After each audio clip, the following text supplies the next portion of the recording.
Tervetuloa valtuuston kokoukseen. Tänään on tärkeä kokous, päätetään muun muassa veroprosenteista, mutta mennään esityslistan mukaan, eli todetaan kokouksen laillisuus ja päätösvaltaisuus. Ensin läsnäolijat.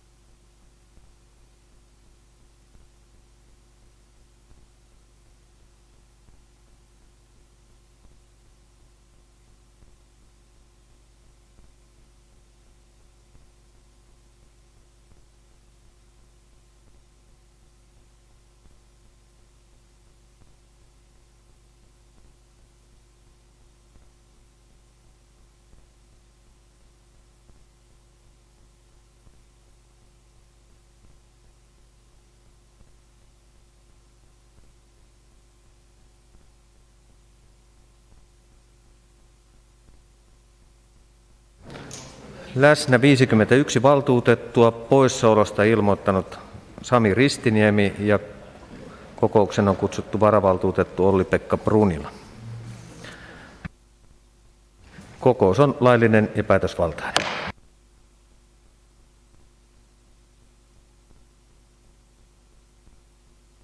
Siirrytään pykälään pöytäkirjan tarkastajat. Vuorossa valtuutetut Riina Brufors ja Jari Elo. Käykö? Pöytäkirjan tarkastajaksi valittu Riina Brufors ja Jari Elo. Ja pykälä 172 käsittelyjärjestys, ja tässä kohtaa ilmoitan, että Marianne Bruus on eronnut Vihreän liiton Kotkan valtuustoryhmästä ja liittynyt kristillisdemokraattien valtuustoryhmään sitoutumattomaksi jäseneksi. Ja kun siirrymme seuraavaan pykälään, eli veroprosenttipykälään, niin ilmoitan, että pidämme saman tien pienen neuvottelutauon ja kuullaan, mitä ryhmät ovat neuvotelleet omissa kokouksissaan. Mutta pykälä 172 hyväksytty. Ja siirrytään kohtaan 173. Vuoden 2022 veroprosentit. Pidetään 15 minuutin neuvottelutauko.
Jatketaan valtuuston kokousta.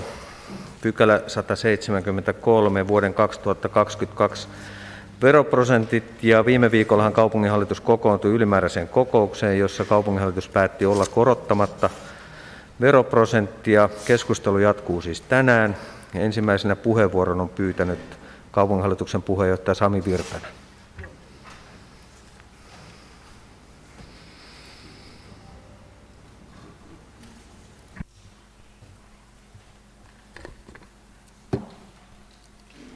Kiitoksia arvoisa puheenjohtaja, hyvät valtuutetut. Ihan alkuun haluan antaa kiitokset meidän virkakoneistolle. Talousarviovalmistelu on ollut tänä syksynä poikkeuksellisen vaikeaa ja minusta tuntuu, että meidän virkakoneisto on joutunut melkoisia spakatteja tekemään tässä matkan varrella. Kiitokset myös meidän valtuustoryhmille. Minulla on sellainen tunne, että valtuustoryhmät ovat kiitettävällä tavalla ymmärtäneet tämän tuskan, mitä on ollut tämän talousarvion valmistelun kohdalla niin kuin valmistelun osalta, ja siinä mielessä niin kiitän siitä kärsivällisyydestä, mitä valtuustoryhmillä on ollut tämän asian suhteen. Ollaan yritetty pitää valtuustoryhmien puheenjohtajia mahdollisimman hyvin ajan tasalla, miten nämä tilanne on tässä kehkeytynyt ja edennyt. Kuten kaikki tietää, niin talousarvion valmistelun osalta vaikea tilanne. Siellä on muutama isompi seikka, mitkä vaikuttaa siihen. Toinen on KYM-sote. KYM-soten osalta puhutaan jo tämän vuoden osalta niin toteumasta, ennakoidusta toteumasta. KYM-soten osalta myös vaikuttaa tuleva vuosi ja KYM-sote ja kaikkia kuntia kohtaava hyvinvointialueuudistus. Tämän hyvinvointialueuudistuksen myötä myös vaikutukset siihen meille jäljelle jäävän kunnan valtionosuuksiin on semmoinen vaikeuskerroin, mikä tässä valmistelun aikana on tullut esiin ja vaikuttaa myös tämän illan ratkaisuihin aivan varmasti. Kun nämä viedään siihen meidän talousarvion ja taloussuunnitelman vaiheeseen, tai taloussuunnitelman kaudelle nämä luvut, KYM-soten luvut, arviot meidän tulevista valtionosuuksista ja verotuloista, niin sillä lähtötasolla, että KYM-sotelle varattaisiin meidän ensi vuoden talousarviossa suurin piirtein se sama taso, mitä ennakoidaan, että tänä vuonna menee, eli se noin 233,6 miljoonaa, niin se tarkoittaa sitten meidän taloussuunnitelmakauden osalta lähtökohtaisesti sitä, että meidän kumulatiivinen alijäämä olisi vuoden 2024 lopussa alijäämäinen noin 19,5 miljoonaa euroa. Jokainen varmasti ymmärtää, että se on lukuna jo niin iso, että sitä on hyvin vaikea lähteä kuromaan kasaan sillä, että lähdettäisiin etsimään sitä puuttuvaa 19,5 miljoonaa niin meidän jäljelle jäävästä omasta toiminnasta. Se ei ole realismia.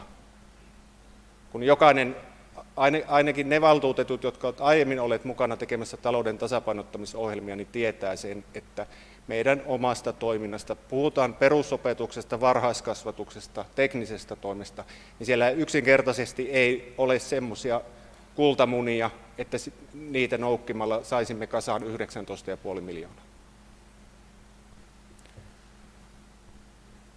Eli ollaan aika isojen asioiden äärellä. Viime viikon torstaina ennen kaupunginhallituksen kokousta talousjohtaja avasi valtuustoryhmien puheenjohtajille näitä lukuja ja tätä tilannetta, ja siinä yhteydessä hän nosti semmoisen asian esiin, että tälle vuodelle pystymme tekemään tilinpäätöksen yhteydessä niin aikoinaan tehty Hamina-Kotka-Sataman yhtiön synnyttämisen yhteydessä tehtyihin swap-tasekirjauksiin korjausta. Se helpottaa meidän tämän vuoden osalta noin 4,9 miljoonaa, josta vaikutus suoraan tulokseen 0,5 miljoonaa ja loput tasearvojen korjauksina. Se tuo pikkasen meille helpotusta, mutta senkin jälkeen meille jää tasapainotettavaa se noin 15 miljoonaa taloussuunnitelmakaudella. Sitten tulee puheenvuoroni vaikein osuus. Kaupunginhallituksen esitys, joka teidän käytössänne on tälle illalle, niin on nollalinja, eli veroja ei koroteta. Se on äänestystulos. Kaupunginjohtajan pohjaesitys oli 0,25% tuloveron korotusta vuodelle 2022, ja näin ollen kun tiedetään, että se lukittuu nyt 8 vuodeksi myös vuodelle 2023. Tällä plus sillä, että olisi tehty pieni lisävarauma vuodelle 2024, olisimme saaneet noin 10 miljoonan euron verotulojen kasvun osoitettua meidän taloussuunnitelmakaudella. Tasapainotettavaa meille jäisi silloin noin se 5 miljoonaa. Henkilökohtaisesti olin silloin kaupunginhallituksessa sitä mieltä, että me emme selviä tämän meidän taloussuunnitelmakauden osalta kokonaisuudessaan ilman veronkorotusta, ja olen edelleen sitä mieltä. Toivon, että käymme tänä iltana tästä rapsakkaa, mutta hyvähenkistä keskustelua, ja lopputuloksena on valtuuston päätös, jolla emme aiheuta meidän omaan taloutemme semmoista riskiä, että meidän taseessa löytyy kumulatiivista alijäämää sellaisia määriä, että meillä ei ole niitä jatkossa mitään mahdollisuutta paikata. Kaupunginjohtaja lähti omassa ehdotuksessaan siitä, että kiinteistöveroihin ei tänä vuonna kosketa. Mun mielestä se on hyvä linjaus. Kaupunginjohtaja käytti perusteluna sitä, että jos tässä seuraavan vuoden aikana tapahtuu jotain sen kaltaista kehitystä, että meidän pitää pystyä reagoimaan asian ensi syksynä, jolloin emme siis voi koskea tuloveroprosenttiin, niin meillä on hätätapauksessa käytettävissä silloin kiinteistöveroon liittyvät korotukset. Yksi semmoinen riski, mikä sinne ensi syksylle painaa päälle, on se, että tiedetään, että hyvinvointialueuudistukseen liittyvä veroprosenttileikkuri päätetään lopullisesti ensi kesän aikana, ja meidän talousarvioehdotus tulee lähteä siitä, että sen taso on se, mitä se tällä hetkellä on, se noin 12,39, mutta jos se onkin jostain syystä isompi, sen ei tarvitse nousta kuin 0,5% sen leikkurin, meillä on heti 5 miljoonan ongelma. Eli meillä pitää jäädä pelivaraa ensi vuotta varten. Toinen riskitekijä on tietenkin se, että millä tavalla Kymsoten tulos tänä vuonna toteutuu, mutta ennen kaikkea myös se, että minkälaiseksi muodostuvat ensi vuoden osalta Kymsotelta meille tulevat laskut. Ja nyt kun nähdään, että korona ei ole yhtään helpottamassa, päinvastoin, niin riskit siihen, että ne summat, mitä Kymsoten puolella tällä hetkellä ensi vuoden osalta ennustetaan ja mitä kuntien puolella ennustetaan, niin on jotain aivan muuta kuin ensi vuotta on eletty pidemmälle. Mutta oikein hyvää veroprosenttikokousta kaikille, ja toivottavasti saamme hyviä päätöksiä aikaiseksi. Seuraava puheenvuoro, valtuutettu Montonen.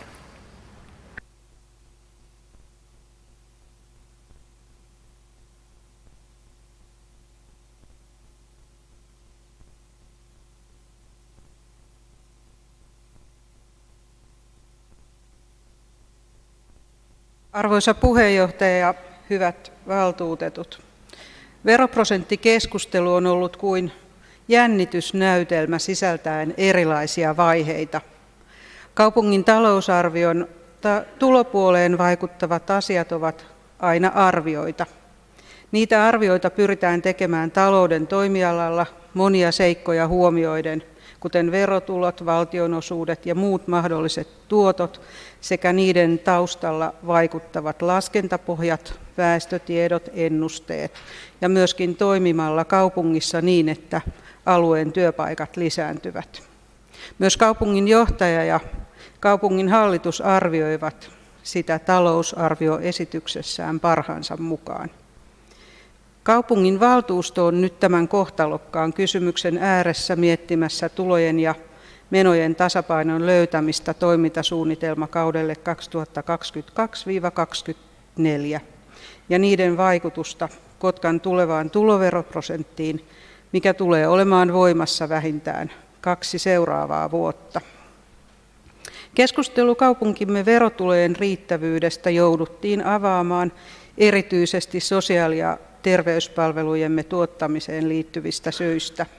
Saimme kuulla, että Kotkan ja muiden kuntien aiemmin arvioitu rahoitus ei riitä Kymsotelle tänä vuonna ja ensi vuoden osaltakin rahoitusta tulisi nostaa.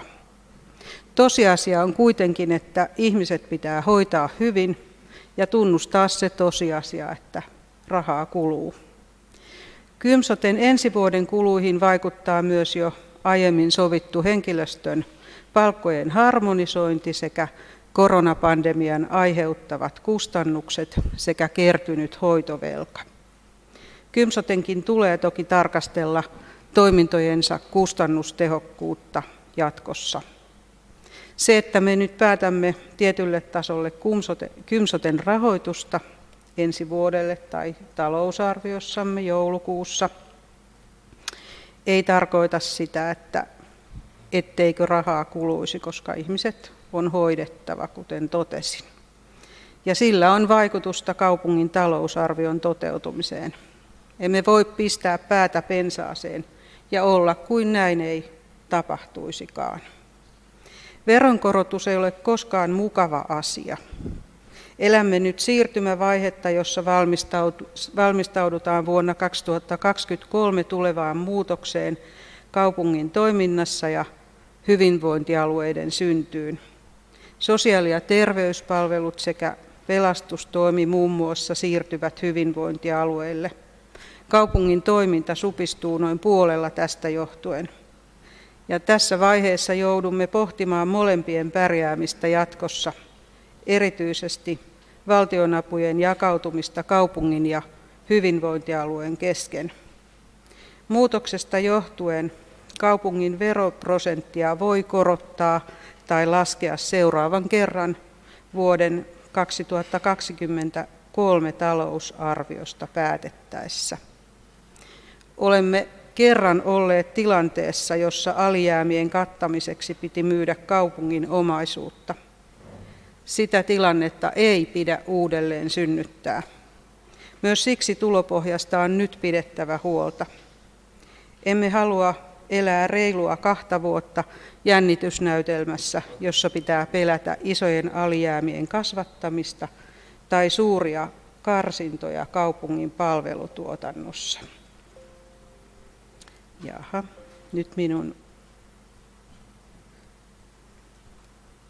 nyt näyttää taas täältä nuolta, että saan siirrettyä minun puhettani. Sosiaalidemokraattinen valtuustoryhmä on 0,5 veroprosentin korotuksen kannalla.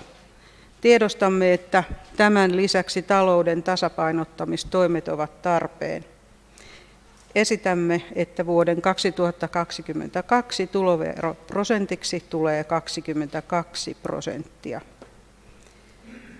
Ja niin kuin sanoin, että tasapainotettava jää vielä tämän veroprosentin korotusesityksen jälkeen.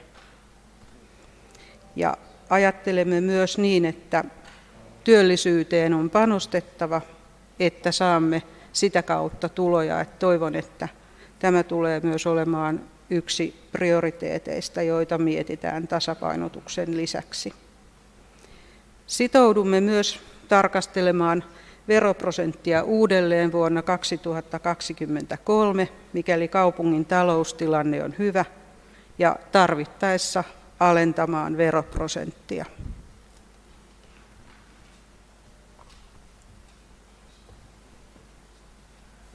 Ja muistutan tässä vaiheessa, että ehkä, ja pyydän anteeksikin, että ei varmaan riittävän selvästi tullut sanottua, mutta voidaan pitää siis ryhmäpuheenvuorot, kun puhutaan veroprosenteista, joten seuraavan puheenvuoron annan valtuutettu Kotiniemelle.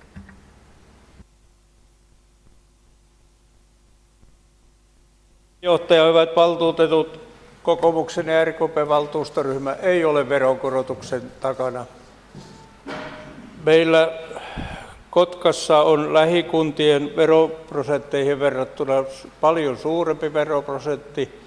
Ja jos nyt korotetaan, niin se vaikuttaa myös moniin asioihin. Esimerkiksi orastava orastava muuttoliike, mikä on Kotkan suuntaan ollut, se saattaa hiipua, koska pääkaupunkiseudullakin on paljon alhaisemmat veroprosentit, joten paljon meillä on tehtävää, jotta saadaan ihmisiä tänne muuttamaan, jos veroja korotetaan.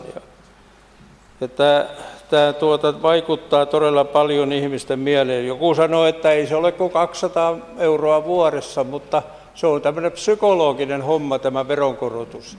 Sillä on semmoinen merkitys, että vaikka korotetaan 50 vuodessa, niin se vaikuttaa ihmisille, ketkä veroa maksaa.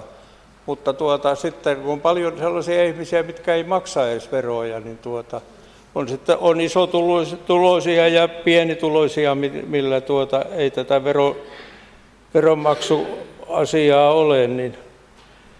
Ja nyt meillä on tässä vielä monia asioita aika auki. Meillä ei tiedetä vielä, vasta vuonna 2023 tiedetään asioista paljon enemmän, ja silloin kun tehdään vuoden 2024 budjettia, niin silloin meillä on sitten paremmat tiedot asioista, mitä tähän veroprosenttiin tarvitaan. 24 talous, silloin meillä pitää olla sitten tasapainotettu homma, että silloin joudutaan asiassa sitten paremmin käsittelemään sitä. Kiitos ja seuraava puheenvuoro valtuutettu Sipako.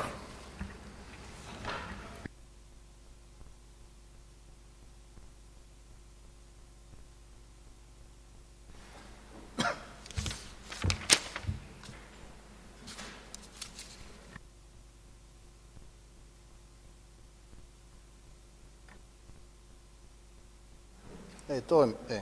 Nyt toimii. Hyvä. Arvoisa puheenjohtaja, hyvät valtuutetut. Olemme kokoontuneet tänään tänne päättämään veroprosentista ja sen kautta siitä, mille pohjalle tulevan vuoden budjetti rakennetaan. Kotkassa on jo nyt koko Kymenlaakson suurin veroprosentti ja meillä on siitä aika suuri mainehaitta. Kun katsotaan Tilastokeskuksen lukuja, on meillä muihin alueen kuntiin nähden vähän yli 64-vuotiaita, 15-64-vuotiaita, eli työikäisiä. Meillä taas on alueeseen nähden suhteellisen hyvin, ja lapsimäärässäkin pärjäämme kohtalaisen hyvin. Niitähän on tulossa lisää. Kiitos siitä. Kun Tilastokeskuksen lukuja pyörittelee, tulee kuitenkin eteen karu totuus. Työllisten prosentuaalinen määrä meillä on hävyttömän pieni. Tästä pääsemmekin sitten veropohjaan. Mitä vähemmän meillä on työllisiä, sitä vähemmän kuntaverot tuottavat myös tuloa. Kuntaverohan on progressiivinen vero, jota aletaan maksaa vasta 16 000 € vuositulojen jälkeen. Lukujen valossa yli 40 000 € vuodessa tienaavat ovat niitä kunnan kannalta parhaita veronmaksajia. Esimerkiksi kaupunginjohtaja. Kiitos siitä. Tällaisten ihmisten lisäverottaminen kunnassa, jossa on jo nyt koko alueen suuri veroprosentti, laittaa varmasti näiden ihmisten ajatukset liikkeelle ja katsomaan esimerkiksi Pyhtään suuntaan, jossa veroprosentti on alhaisempi nyt ja myös pidemmällä aikavälillä tarkasteltuna se on alhaisempi. Heillä on jopa varaa muuttaa Pyhtäälle. Minulla ei olisi. Kaiken lisäksi Tilastokeskuksen mukaan meillä on täällä Kotkassa lähialueiden suurin määrä vieraskielisiä, noin 5,7%. Ulkomaalaisten osuus kaikista työttömistä oli Kaakkois-Suomessa 9%. Jos osaa yhtään prosenttilaskuja, voi tästä päätellä, että ainakaan työllisiä ei saada siitä lisää, kun paikataan kunnan väkilukua maahanmuutolla. Siksikin Kotka on tukenut maahanmuuttoa avokätisesti ja jakanut erilaisille järjestöille rahaa, jotta voivat viedä maahanmuuttajat kotoutumistarkoituksessa esimerkiksi katsomaan jalkapalloa Helsinkiin. Jopa vastaanottokeskuksen asukkaille tarjotaan kunnan puolesta varhaiskasvatus, joka loppujen lopuksi jää meidän kuntalaisten maksettavaksi. Kunnan ydintehtävähän on järjestää kuntalaisille ne ydinpalvelut. Mahdollistaa työssäkäynti, koulutus ja riittävä terveyden- ja sairaanhuolto. Kaikki raha, mikä menee muuhun, on sitä rahaa, jota pitää tarkastella kriittisesti. Tämä valtuusto on mitä ilmeisimmin menossa taas tänään työssäkäyvän kuntalaisen taskulle, koska sehän on helpoin vaihtoehto. Helpoin vaihtoehto sille, ettei tarvitsisi oikeasti miettiä, miten kunnan rahoitus saadaan kestävälle pohjalle, nyt ja tulevaisuudessa. Perussuomalaiset haluavat käydä kaikki kunnan toiminnot läpi ja pitää Kotkan sellaisena kuntana, jossa peruspalvelut olisi tuotettu laadukkaasti ja kustannustehokkaasti ilman ylimääräisiä maailmanparannuksia. Perussuomalaiset vastustavat veronkorotusta. Veroja pitäisi ennemmin laskea. No, sehän on hieman populistista. Perussuomalaiset kannattaa siis kaupungin hallituksen pohjaesitystä. Veroprosenttia ei tule nostaa. Kiitos. Seuraava ryhmäpuheenvuoro, valtuutettu Hyyryläinen.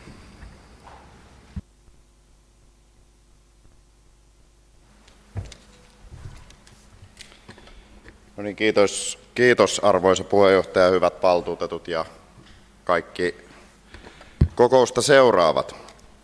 En aio nyt toistaa tässä samoja asioita, ettei tule liian pitkiä jorinoita ja ei tarvitse kerrata, mutta pari sellaista korjausta tai tarkennusta vielä, että tuossa kaupunginhallituksen puheenjohtaja kertoi, että se tasapainotustarve 3 vuoden aikana on 20 miljoonaa ja sitten tämän swap-rahoitus ja satamaan liittyvän kirjauksen vuoksi olisi noin 15 miljoonaa euroa. Pitää paikkansa, mutta vain siinä tapauksessa, että emme usko sitä, mitä Kymsote meille sanoo, tai sitoudumme niihin leikkauksiin, joita Kymsote on uhannut tehdä, mikäli eivät saa riittävää rahoitusta meiltä kotkalaisiltakaan ja ylipäänsä Kymsoten jäsenkunnilta.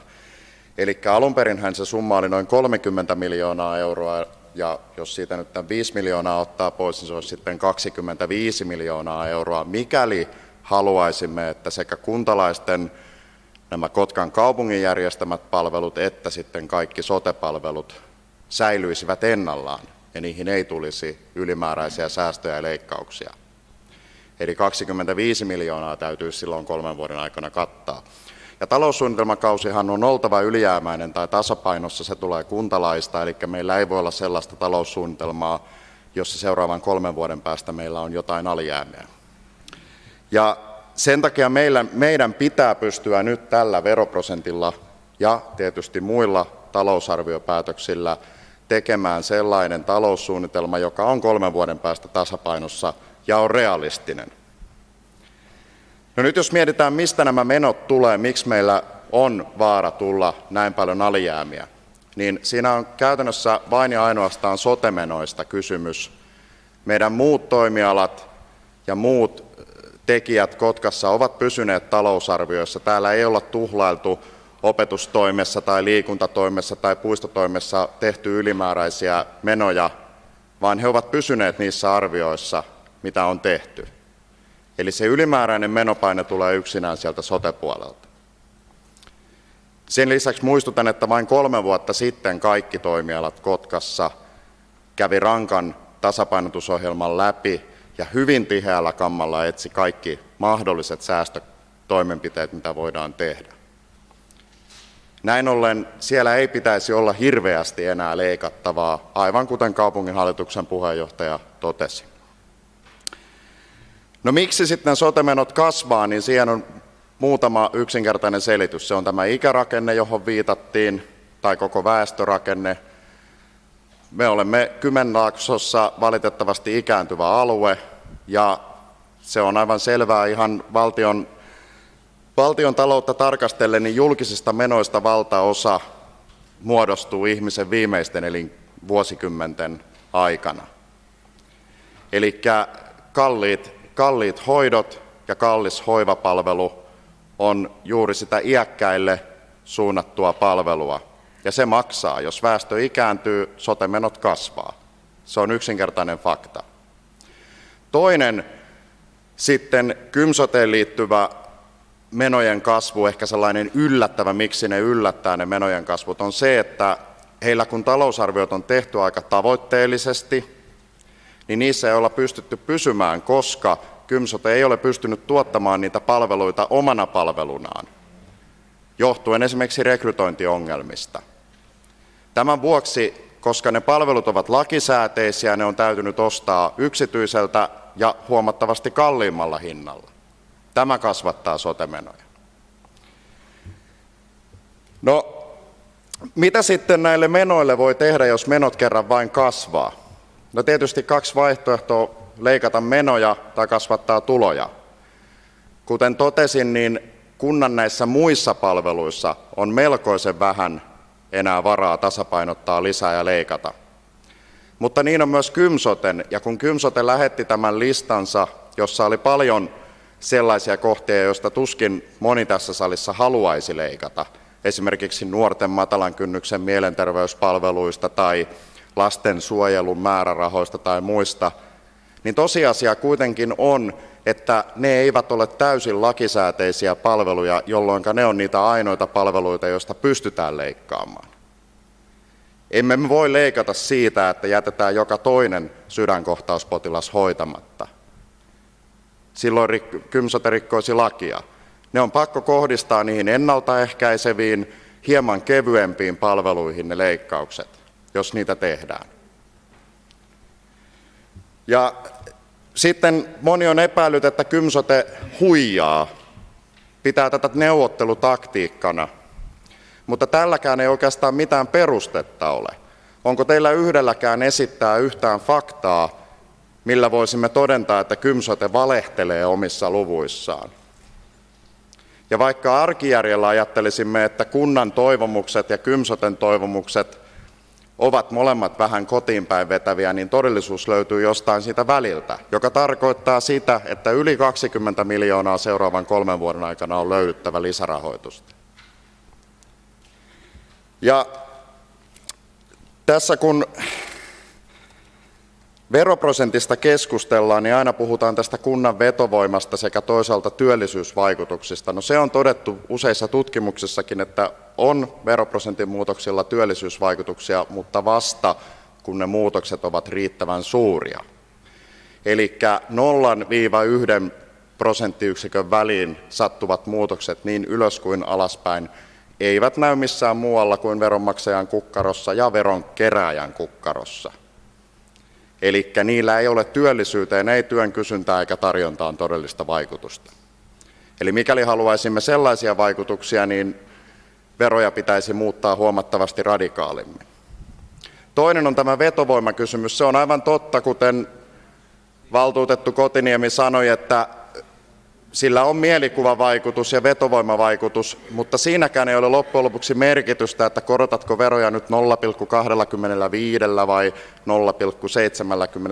0,75. Se negatiivinen mielikuvavaikutus perustuu siihen, että ylipäänsä korotetaan tai siihen, että ylipäänsä lasketaan. Koska tätä kautta kunta saattaa pystyä poiketa yleisestä kuntakentästä jollain lailla, esimerkiksi laskemalla positiivisesti.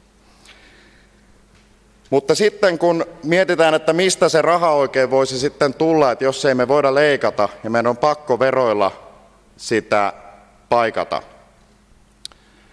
niin yhtäkkiä herää se, että ei ainakaan minun rahoja saa viedä. Minä olen kiltti veronmaksaja työtä tekevä, että ei mun kukkarolla saa olla. Mutta harva sitten enää perustelee, että no kenen kukkarolla tai kenen palveluista leikataan. Ja itse olen vaatinut vähän sellaista eettistä ja moraalista keskustelua tässä, että kannetaan se vastuu. Jos ollaan sitä mieltä, että veroihin ei saa koskea, niin kerrotaan sitten selvästi, mistä palveluista ollaan valmiit leikkaamaan. Hyväksyykö silloin sen, että nuorten matalan kynnysten mielenterveyspalveluista leikataan? Tai hyväksyykö vaikka nyt sitten sen ilmaisen ehkäisyn alle 25-vuotiaille poistamisen? Tai hyväksyykö lastensuojelun leikkaukset? Ja välillä pahoin pelkään, että tässäkin salissa se itsekkyys voittaa muun moraalin, kun valitettavasti tässäkään salissa ei taida olla kuin yksi päättäjä, jota esimerkiksi tämä alle 25-vuotiaisiin kohdistuva palvelun karsiminen koskettaa. Ja me varmaan edustamme täällä kuitenkin enemmän niitä työtä tekeviä, veronmaksajia, suhteellisen terveitä, vähemmän julkisista palveluista riippuvaisia ihmisiä. Täällä ei ole ne, jotka ovat kaikkein vaikeimmassa asemassa. Ja täällä sanottiin, että on helppoa nostaa veroprosenttia, mutta vielä helpompaa on leikata niiltä, jotka eivät pääse puolustautumaan tänne saliin tai minnekään muuallekaan. Ja se ei ole rohkeutta, se ei ole rakkautta eikä se ole reiluutta, että heiltä leikataan. Se on itsekkyyttä, välinpitämättömyyttä ja pelkuruutta. Ja vielä sanon sen, että vastuuntuntoisen päättäjän pitää pystyä esittämään, mistä se raha loihditaan, eikä vierittää vastuuta meidän kunnan virkamiehille tai Kymsoten virkamiehille. 10 minuutin aika täyttyy. Ja vasemmistoliiton esitys tulee olemaan, että veroprosenttia korotetaan 22,25%, eli 0,75 prosenttiyksiköllä kuntaveroa. Kiinteistöveroihin ei kosketa, ja toistan valtuutettu Montosen sitoumuksen, myös vasemmistoliitto sitoutuu siihen, että 2 vuoden päästä veroa pyritään alentamaan, mikäli tähän on mahdollisuus. Kiitos. Seuraava puheenvuoro, valtuutettu Iivonen.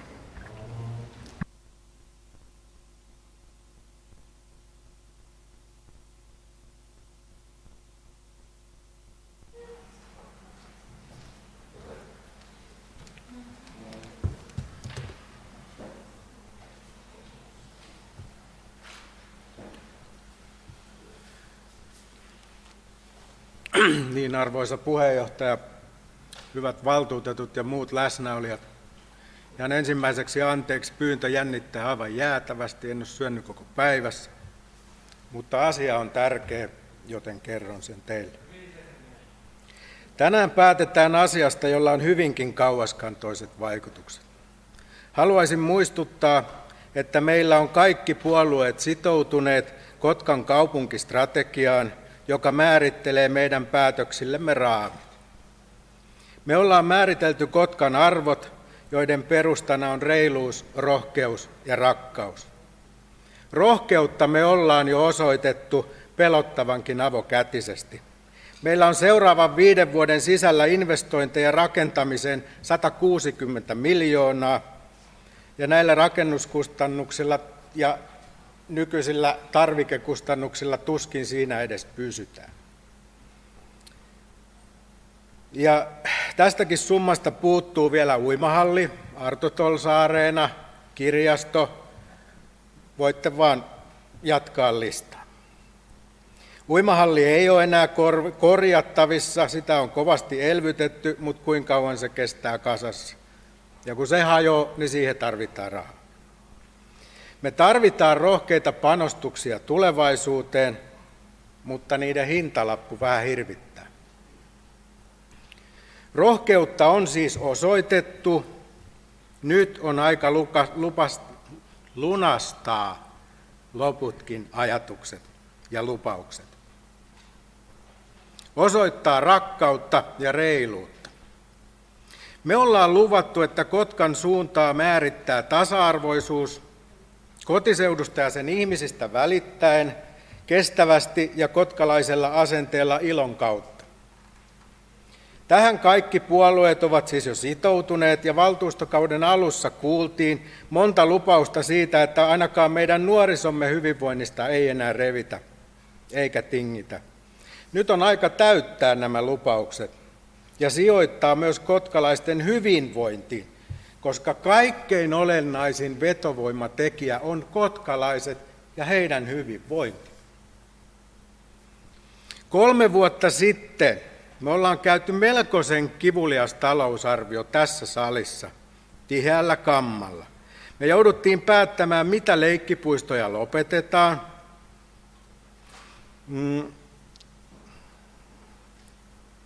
Ja sammutetaanko katuvalot yöksi, karsitaanko opetuksesta ja varhaiskasvatuksesta. Kaikista on karsittu yli kipurajan. Siellä ei enää juurikaan ole ylimääräistä, mistä repii. Seuraavat säästöt tarkoittaa sitä, että meiltä myös todella sammutetaan ne katuvalot, lopetetaan teatteri, lopetetaan Kymi-sinfonietta ja äärettömän monta kivuliasta nipistämistä on sillä tiellä, jos me sille lähdetään. Ja kaikkein eniten pelottaa se, että me joudutaan nipistää eniten ennaltaehkäisevästä työstä, joka tulevaisuudessa tulee maksamaan meille kaikkein eniten, kun nyt pienemmillä summilla pystytään vaikuttaa parhaiten. Eli tulevaisuuden hintalappu tälle säästölle on huomattavasti korkeampi kuin se säästö, mikä nyt saadaan aikaiseksi. Ja vaikka nämä säästöt tehdäisiin ja sieltä revittäisiin ehkä se 1 miljoona, niin me haluan nähdä, mistä ne loput miljoonat revitään. Ja me toivon, että jokainen, joka uskoo, että ne säästöt jostakin löytyy, esimerkiksi kaupungin omista toiminnoista, niin osaisi myös kertoa meille, että mistä ne otetaan, koska jostainhan ne otetaan.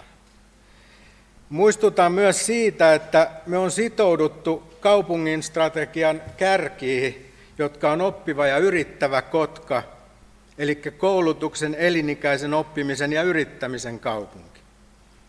Yksi kärki on, että meillä on upean elinympäristön Kotka, eli ensiluokkaisen elinympäristön, kulttuurin ja tapahtumien kaupunki, ilman teatteria ja sinfonietta. Yhteinen Kotka, yhdessä tekemisen ja hyvän tuulisten kohtaamisten kaupunki. Tuleeko hyvä tuuli, kun sammutetaan valot? Säästöt kaupungin menoista rikkoo kaikkia näitä meidän tekemiä lupauksia. Ja niistä on älyttömän kallis hintalappu tulevaisuudessa. Kaiken lisäksi osa niistä on lakisääteisiä, josta ei voida säästää. Jos taas ajatuksena on, että säästetään kohtuuttomasti sieltä Kymsoten rahoista, niin ollaan toisenlaisessa pulassa. Meillä nyt jo takkuaa kohtuuttoman pahasti monikin terveydenhuollon toiminta, esimerkiksi päihde- ja mielenterveystyö. Täällä on erittäin vaikeaa nyt jo saada lääkäriaikoja, ammattitaitoiset työntekijät häipyy ja ne hoitopolut tulee niin pitkiksi ja siinä vaihtuu koko ajan työntekijät, ne ei yksinkertaisesti toimi. Jos sieltä nyt säästetään, niin se ei varmaan paranna tätä tilannetta. Siellä ei synny sitä luottamussuhdetta, mikä mielenterveys- ja päihdehoidoissa tarvitaan saada. Ei siellä voi vaihtua työntekijä joka kerta, kun meet sinne, kun vihdoin saat ajan. Ja meillä on esimerkiksi katkaisuhoito Kotkassa on lopetettu. Sieltä tuli järkyttävät romahdukset asiakasmääriin. Persujen mielestä ne kaikki muutti Kouvolaan, mutta ei niin ole tapahtunut. Lukekaa meidän tämän päivän aihe, siellä on hyvinvointikertomus. Siellä hyvin selvästi alleviivataan sitä, että Kotkan suurin ongelma tällä hetkellä on päihdeongelma.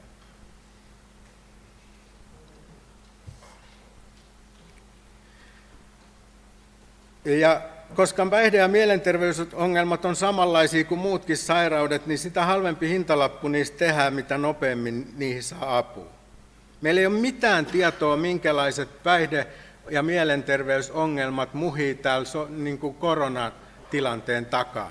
Meillä on lapsia ja päihdeongelmaisia, jotka ei ehkä päihdeongelman takia kykene enää takaisin töihin. Meillä ei ole mitään tietoa, mitä tämä pommi tuo tullessa, eikä meillä ole mitään tietoa, kuinka kauan tämä kestää. Meillä on tänään annettu maskisuositukset taas. Ei tämä ole ohi tämä juttu. Ja meidän nuoriso oireilee jo nyt, ja tosiaan me ei tiedetä, kuinka moni työikäinen pääsee takaisin työelämään. Ja meillä tosiaan riehuu tämä korona, mikä on tehnyt sen, että meidän hoitohenkilökunta on nyt vedetty pari vuotta jo aivan äärilaidoin. Ne ei vaan yksinkertaisesti enää jaksa. Jos me sieltä vielä revitään rahaa pois, niin tämä tulee olemaan vielä hirveämpi tämä tilanne. Siellä ei ole enää mitään, mistä joustaa. Kymsotella on varmaan vielä niin kuin kirimisen paikka, ja siellä on asiat, mitä nämä ei ole ne, mistä säästetään, jos nyt mennään. Mutta ei me voida sieltä kaikkea rahaa viedä, mikä täytyy maksaa sinne jossakin vaiheessa joka tapauksessa. Ei käytetä nyt ihan loppuun niitä viimeisille venyneitä sairaanhoitajia, jotka on maskinkaa painannut tuolla 2 vuotta. Ne on ihan loppu.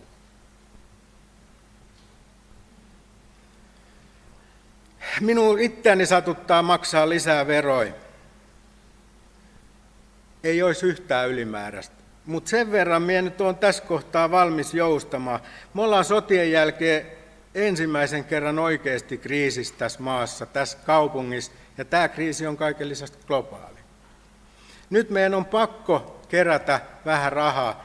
Vihreätkään ei ole keräämässä nyt hirveätä rahaa Kymsoteen, sitä pitää katsoa ja selvittää. Mutta meidän on pakko saada vähän rahaa varastoon, kun me ei tiedetä, mitä tämä maailma tulee olemaan vuoden päästä. Nyt tässä kohtaa minä toivon jokaiselta sitä yhteishenkeä, sitä, että kannetaan se oma vastuu. Oli puolue mikä tahansa, joka ikinen ihminen. Me pystytään nyt, vaikka minä pystyn sen 100 € vuodessa repiä, silloin, kun on yhteinen asia kyseessä. Mietitään sitä, kun äänestetään. Kiitos.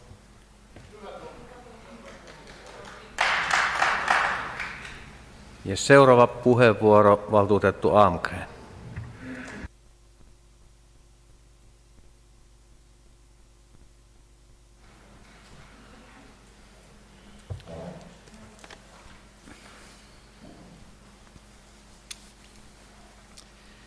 Kiitos arvoisa puheenjohtaja, arvoisat valtuutetut, muut läsnäolijat ja te, jotka seuraatte tätä valtuuston kokousta. Ja terveiset muuten Kymsotesta, olen siellä töissä sairaanhoitajana, niin kuin täällä on muutama muukin kymsotelainen. Ja täytyy sanoa, että Kymsote on ihan hyvä työllistäjä. Kiva, kun palkka juoksee.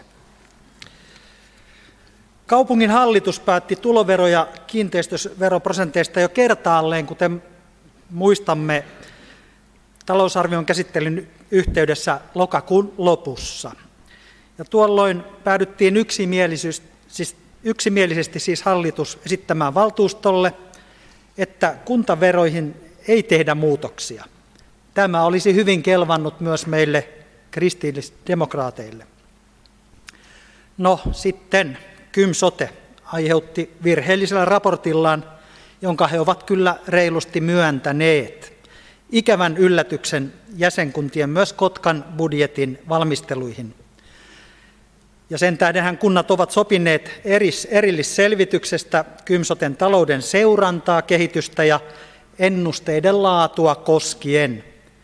Ja tässä tarvitaan nyt hyvää yhteistyötä Kymsoten kanssa. Tietojen oikeellisuus ja niiden saanti aikatauluissaan on keskeistä mentäessä kohti Kymenlaakson itsehallinnollista hyvinvointialuetta. Hyvinvointialueet aloittavat muuten toimintansa jo 1. tammikuuta 2023. Olemme kuulleet lyhyessä ajassa useamman kerran talousjohtajamme Pietu Mänttärin luentoja aiheesta Kotkan talous lähivuosina. Kiitos myös kaupunginhallituksen puheenjohtaja Sami Virtaselle, kun olet kutsunut meidät ryhmänjohtajatkin kuulemaan näitä selventäviä esityksiä. Ja täytyy vain sanoa, että talous on todella hankalassa, vaikeassa tilanteessa, kuten täälläkin on nyt todettu. Kaupunginjohtaja Esa Sirviö perusteli Kotkan tuloveroprosentin korotusta juuri sote-kustannusten paisumisella. Kymsoten tämän vuoden menojen arvioidaan olevan jopa 60 miljoonaa budjetoitua suuremmat, siis tämän vuoden menojen. Kaupunginjohtajan mukaan tasapainotusohjelma häämöttää horisontissa, vaikka kunnallisveroprosenttia kiristettäisiinkin hieman. Olen samaa mieltä, että tasapainotusohjelmasta ei näin toimien tule niin jyrkkää, jos nyt teemme päätöksen veroprosentin korottamisesta. Mutta jos valtuusto päättää, ettei veronkorotuksia tehdä ollenkaan, alkaa talouden tasapainotusohjelman laatiminen hyvin pikaisella aikataululla. Se tarkoittaa monella tapaa kuntalaisten palveluiden karsimista jo lähitulevaisuudessa. No, ihmisten terveys on hoidettava joka tapauksessa. Kuka tahansa voi sairastua tarviten erilaista apua. Hyvät valtuutetut, kysyn teiltä ja itseltäni, haluammeko tässä vaikeassa tilanteessa ottaa todellista vastuuta kaupungin taloudesta ja kuntalaisten terveydestä ja hyvinvoinnista, koulutuksesta, varhaiskasvatuksesta, liikuntatoimisesta, teknisestä toimista. Eli on paljon muutakin. Asiat täytyy nyt siis laittaa tärkeysjärjestykseen. Siksi KD-valtuustoryhmä esittääkin myös 0,5% tuloveron korotusta ja komppaan muuten vihreiden Tommi Iivosta uimahallista ja täydennän osaltani tarvitsemme myös tulevaisuudessa 2 uimahallia. Kiitos. Ja viimeinen ryhmäpuheenvuoro, valtuutettu Klemola.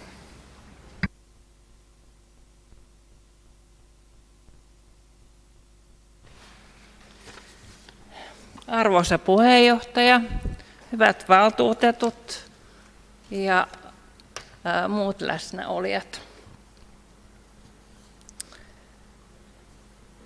Olemme siis päättämässä kaupungin asioista eikä Kymsoten asioista. Siellä on niin kuin omat päättäjät kuitenkin.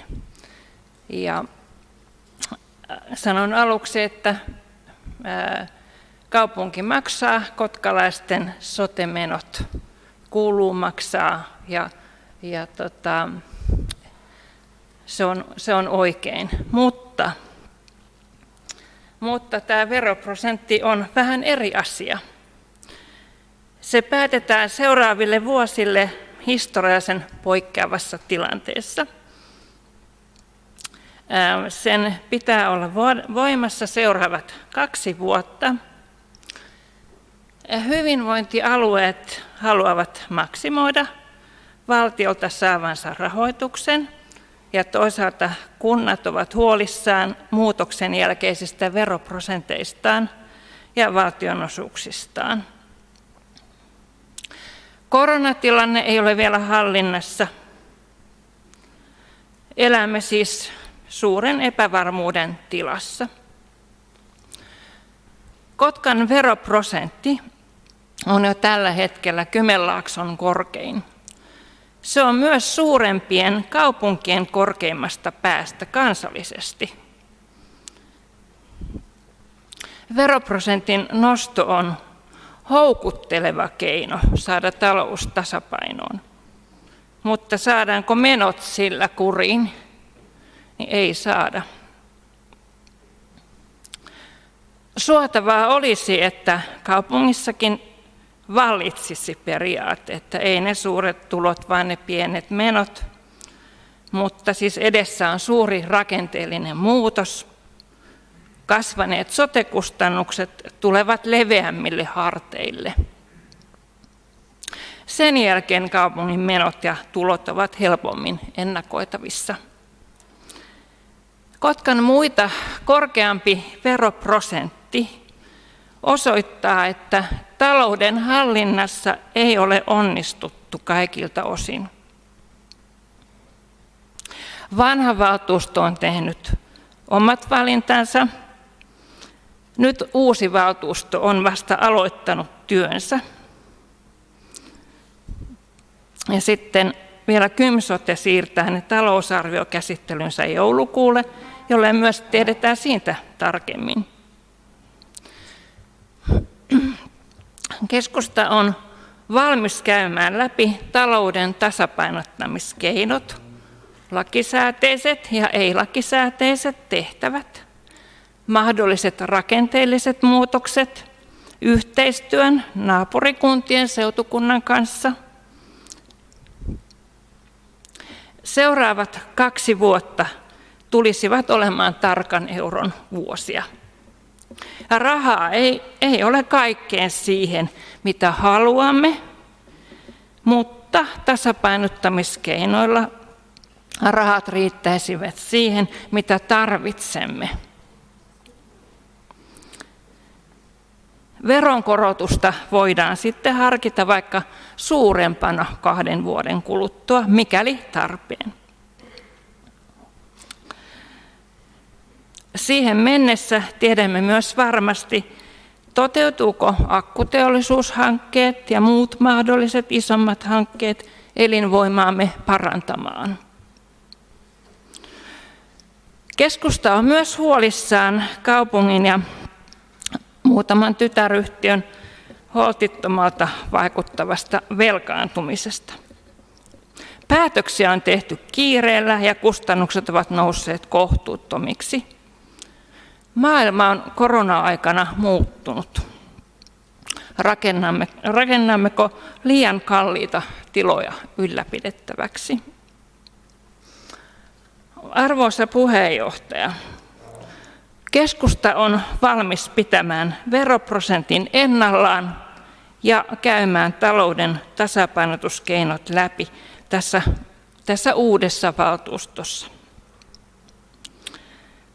Odotamme myös toiveikkaana sekä uuden että vanhan yritystoiminnan vahvistavan elinvoimaa Kotkassa.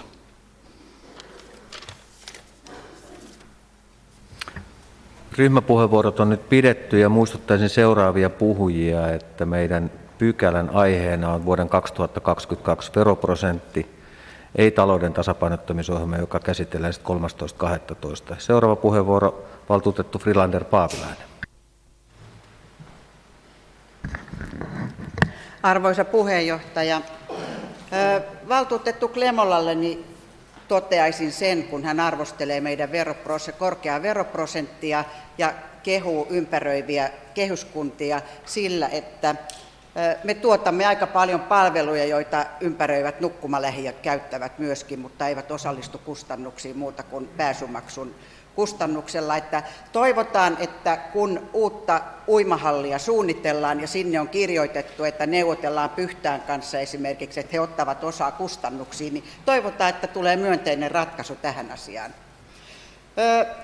Itse asiassa tämä veroprosentti koskee myöskin tätä KYM-sotea, jota tässä on kovasti puheenvuoroissa käsitelty. Ihan muutaman asian, uutta asiaa, jota tässä ei ole vielä käsitelty. Eli tämä ennaltaehkäisevä työ, jota arvokkaasti aina meidän valtuutettu Mia Holmberg korostaa myöskin, niin ennaltaehkäisevä työ ei ole tänä päivänä saanut tarpeeksi resursseja, joka on vaikuttanut siihen, että meillä asiakkuudet lisääntyy kansansairauksien näkökulmasta. Ja meillä valtuutetuilla olisi kovasti työtä miettiä, että miten me saamme väestön liikkumaan ja huolehtimaan itsestään paremmin, jotta kansansairaudet vähentyy. Toki korona on hiukan ehkä saanut kansaa liikkeelle enemmän sen vuoksi, että jos ihmisellä on kansansairauksia, niin hän on myöskin koronaan sairastunut tilastojen mukaan niin kuin useammin. On todettava, että terveydenhuollon menot eivät siis laske, ei kansansairauksien näkökulmasta tänä päivänä, eikä myöskään erikoissairaanhoidon tarpeiden, muun muassa kirurgia ja muiden näiden näkökulmasta, koska lääketiede kehittää koko ajan uusia hoitomenetelmiä ja kaikki uudet hoitomenetelmät maksavat enemmän kuin aikaisemmat. Siksi niin meillä terveydenhuollon kustannukset eivät tule koskaan laskemaan. Se on ihan niin kuin fakta, jos faktoihin nämä meidän päätökset veroprosentin näkökulmastakin sitoutuvat. Jos mennään tähän kokoomuksen tasapainotusohjelmaan, jota tässä on kokoomus korostanut, versus veroprosentin nosto. Tasapainotusta varmaan tarvitaan, mutta hoitotyöntekijät tänä päivänä ovat sekä kunnallisessa organisaatiossa että meidän tulevassa hyvinvointiorganisaatiossa erittäin tiukoilla. Kun siellä on käyty YT-neuvotteluja aikaisemmin, esimerkiksi KYM-sotessa, niin hoitotyöntekijöistä on vähennetty niin runsaasti, että henkilökunta on tosi tiukoilla. Lääketiede porskuttaa, mikä on ihan ok, mutta hoitotyöntekijät ovat tiukoilla, eli tarvittaisiin lisää henkilökuntaa ja se maksaa. Jos tasapainotusohjelmaa aletaan miettimään, niin minä en kannata lasten ja nuorten liikuntapaikkojen maksullisuutta.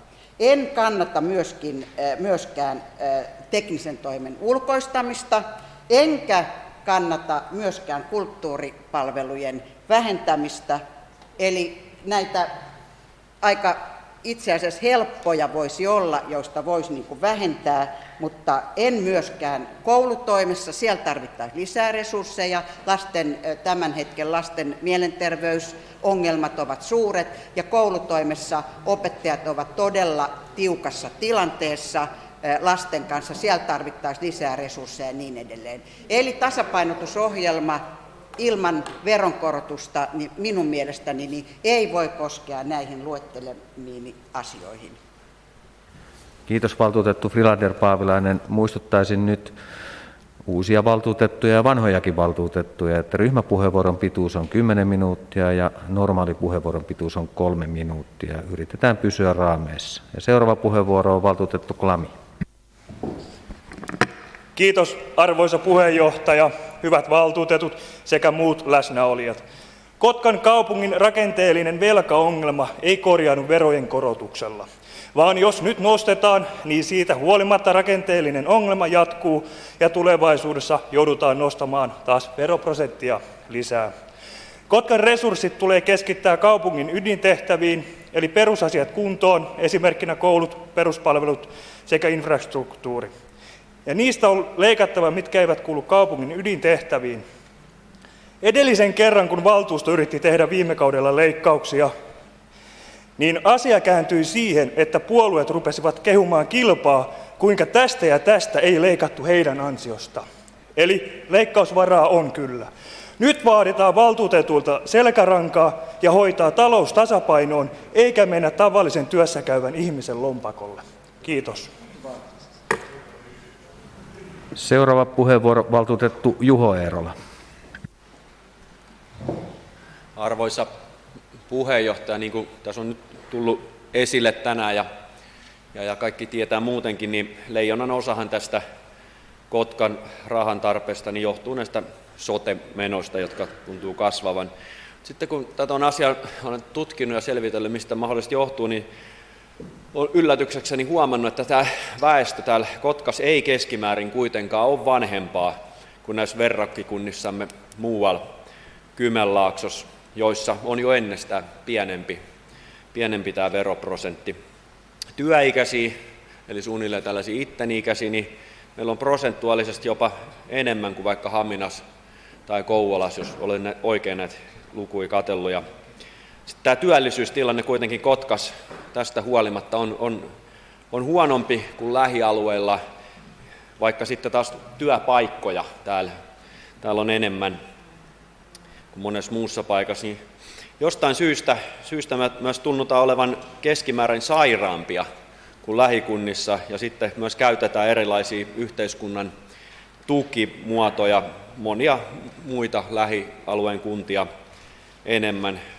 Pitkäaikaistyöttömien määrä, kotouttaminen, erilaiset muut erityistarpeet, mitä löytyy, niin ne on hyvin tyypillisiä tälle alueelle, mitä olen katsonut. Ja nyt oikeastaan uudistan tämän saman, mitä sanoin viime kerralla kyselytunnillakin, niin näitä vastaavia virkamiehiä niin pyytäisin selvittämään, tutkimaan tätä, että missä on se syy, että vaikka ollaankin keskimäärin lähikuntia nuorempia, niin ollaan myös sairaampia ja keskimäärin myöskin enemmän erilaisten sosiaalitukien varassa. Jos näihin syihin pystyttäisiin kunnolla puuttumaan ja selvitettäisiin, mistä tämä johtuu, niin kenties voitaisiin estää tämä joka syksyinen keskustelu tästä, että kuinka paljon taas tarvitsee veroprosenttia nostaa. Eli kannatan tätä pohjaesitystä, että veroprosenttia ei nyt koskettaisi.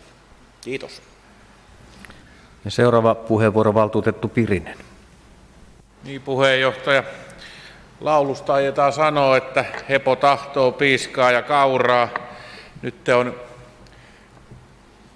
kauraa on se palvelut ja tuo vero on kyllä minunkin mielestä pikkasen piiskan puolella, mutta niitäkin on kerättävä, jotta nämä palvelut saadaan hoidettua. Kaupunginjohtajalla on ollut viime torstaina ilmeisen hyvä esitys ja tarkoitus ollut sillä 0,25.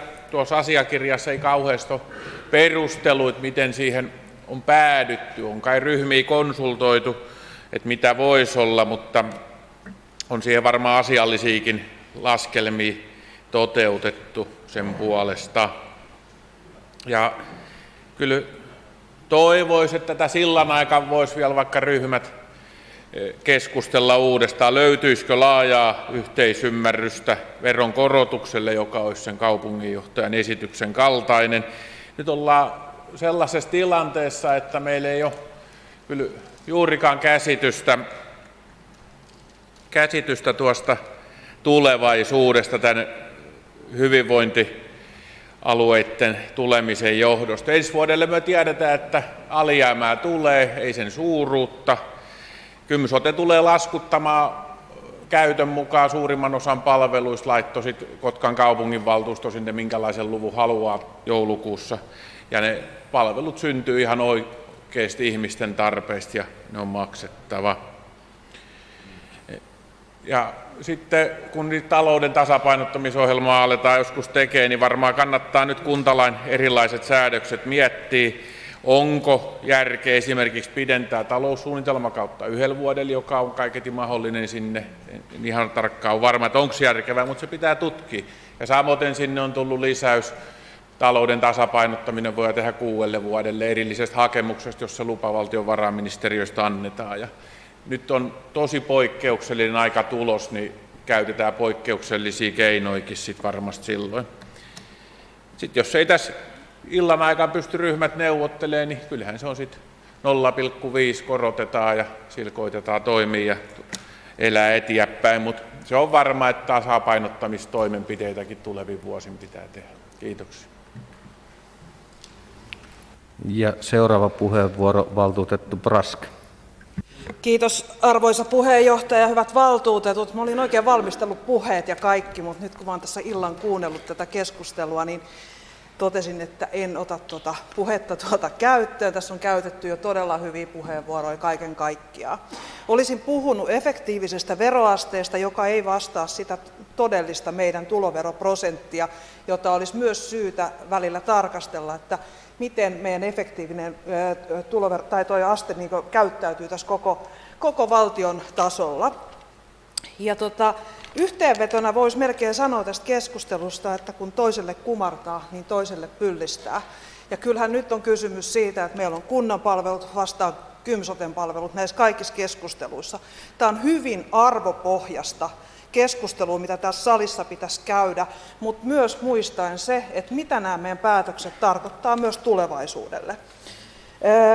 Tosiasia on se, että Kymsoten kurja paketti, mikä lävähti kasvoille, niin mun mielestä tarkoittaa sitä, että myös Kymsoten tulee tarkastella omaa toimintaa. Siellä on varmaan tehtävissä myös pitkäkestoisia ratkaisuja, joilla me pystytään turvaamaan näitä palveluita, mitä tässä nyt on otettu ansiokkaasti esille. Ja mun mielestä on iso riski se, että me rapautetaan myös kunnan taloutta tässä koko ajan. Ja meidän täytyisi pystyä huolehtimaan siitä, että me kaupungin valtuutettuina pystytään takaamaan nämä meidän kunnan palvelut. Mutta muistaen se, mitä hyvinvointialue sitten tuo meille taas uutta. Ja kyllä meidän kuntana pitää myös pystyä ottamaan kantaa siitä, minkälainen hyvinvointialue meillä on ja minkälaista palvelua se tuottaa meille. Tässä on puhuttu talouden tasapainotusohjelmasta, enkä lähde nyt siihen keskusteluun. Se on sitten varmaan se tulevaisuuden keskustelu. Mutta olen vetänyt ne talouden tasapainotusohjelmat läpi ja tiedän, että kumulatiivisen alijäämän kattaminen on erittäin vaikea tehtävä. Ja mä en todellakaan halua nähdä semmoisia miinusmerkkisiä 48 miljoonaa meidän taseessa, jota lähdetään kattamaan. Se on raju tie.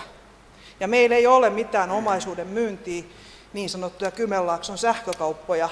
Ja näin jälkiviisaana voisi sanoa, että sekään ei ollut kauhean fiksu veto loppujen lopuksi. Sen verran kurja tie siinäkin käytiin. Että kyllä meillä on paljon miettimistä ja peräänkuulutaan myös tässä sitä yhteistä näkemystä ja toivottavasti pystyttäisiin koko valtuusto tekemään päätös, jonka takana me kaikki voidaan seisoa.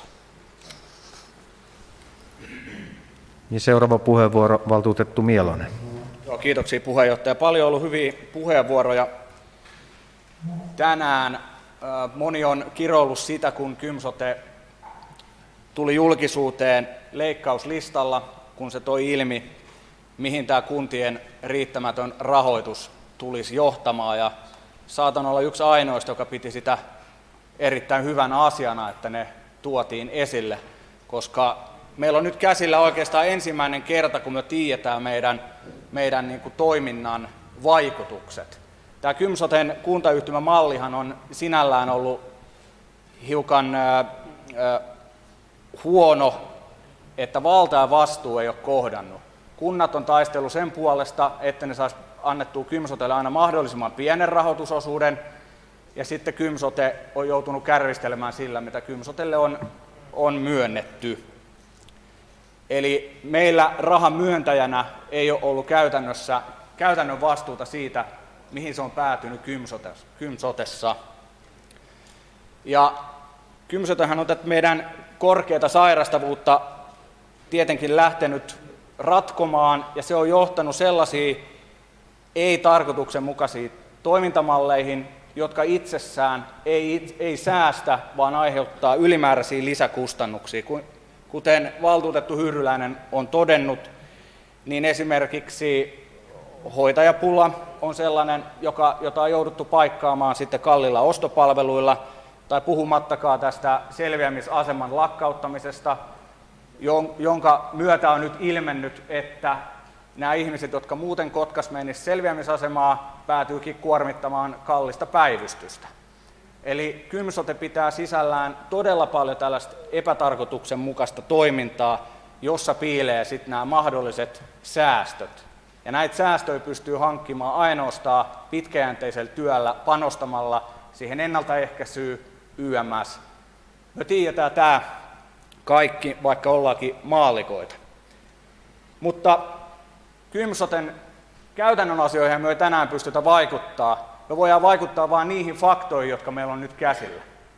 Ja niitä faktoja on, että jos me tänään mennään pohjaesityksen mukaan, niin me joudutaan tekemään todella mittavia 10 miljoonan leikkauslistoja. Ja me tiedetään täällä, että leikkaamalla ei myöskään saada välttämättä säästöjä.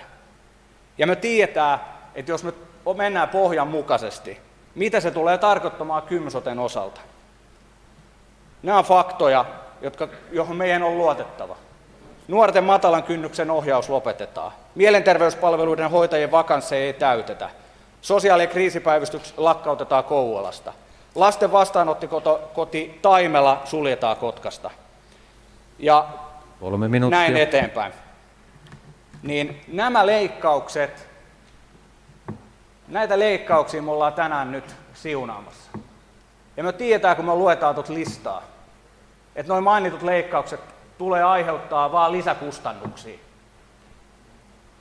Ja me tiedetään, kuka ne lisäkustannukset maksaa. Me ne maksetaan. Ne tulee siirtymään sinne alijäämiin ja ne tulee aiheuttaa myöskin ihmisten inhimillisessä kärsimyksessä myös moninkertaisesti pahoinvointia. Ja koska on käyttänyt ajan, niin jatkan seuraavassa puheenvuorossa.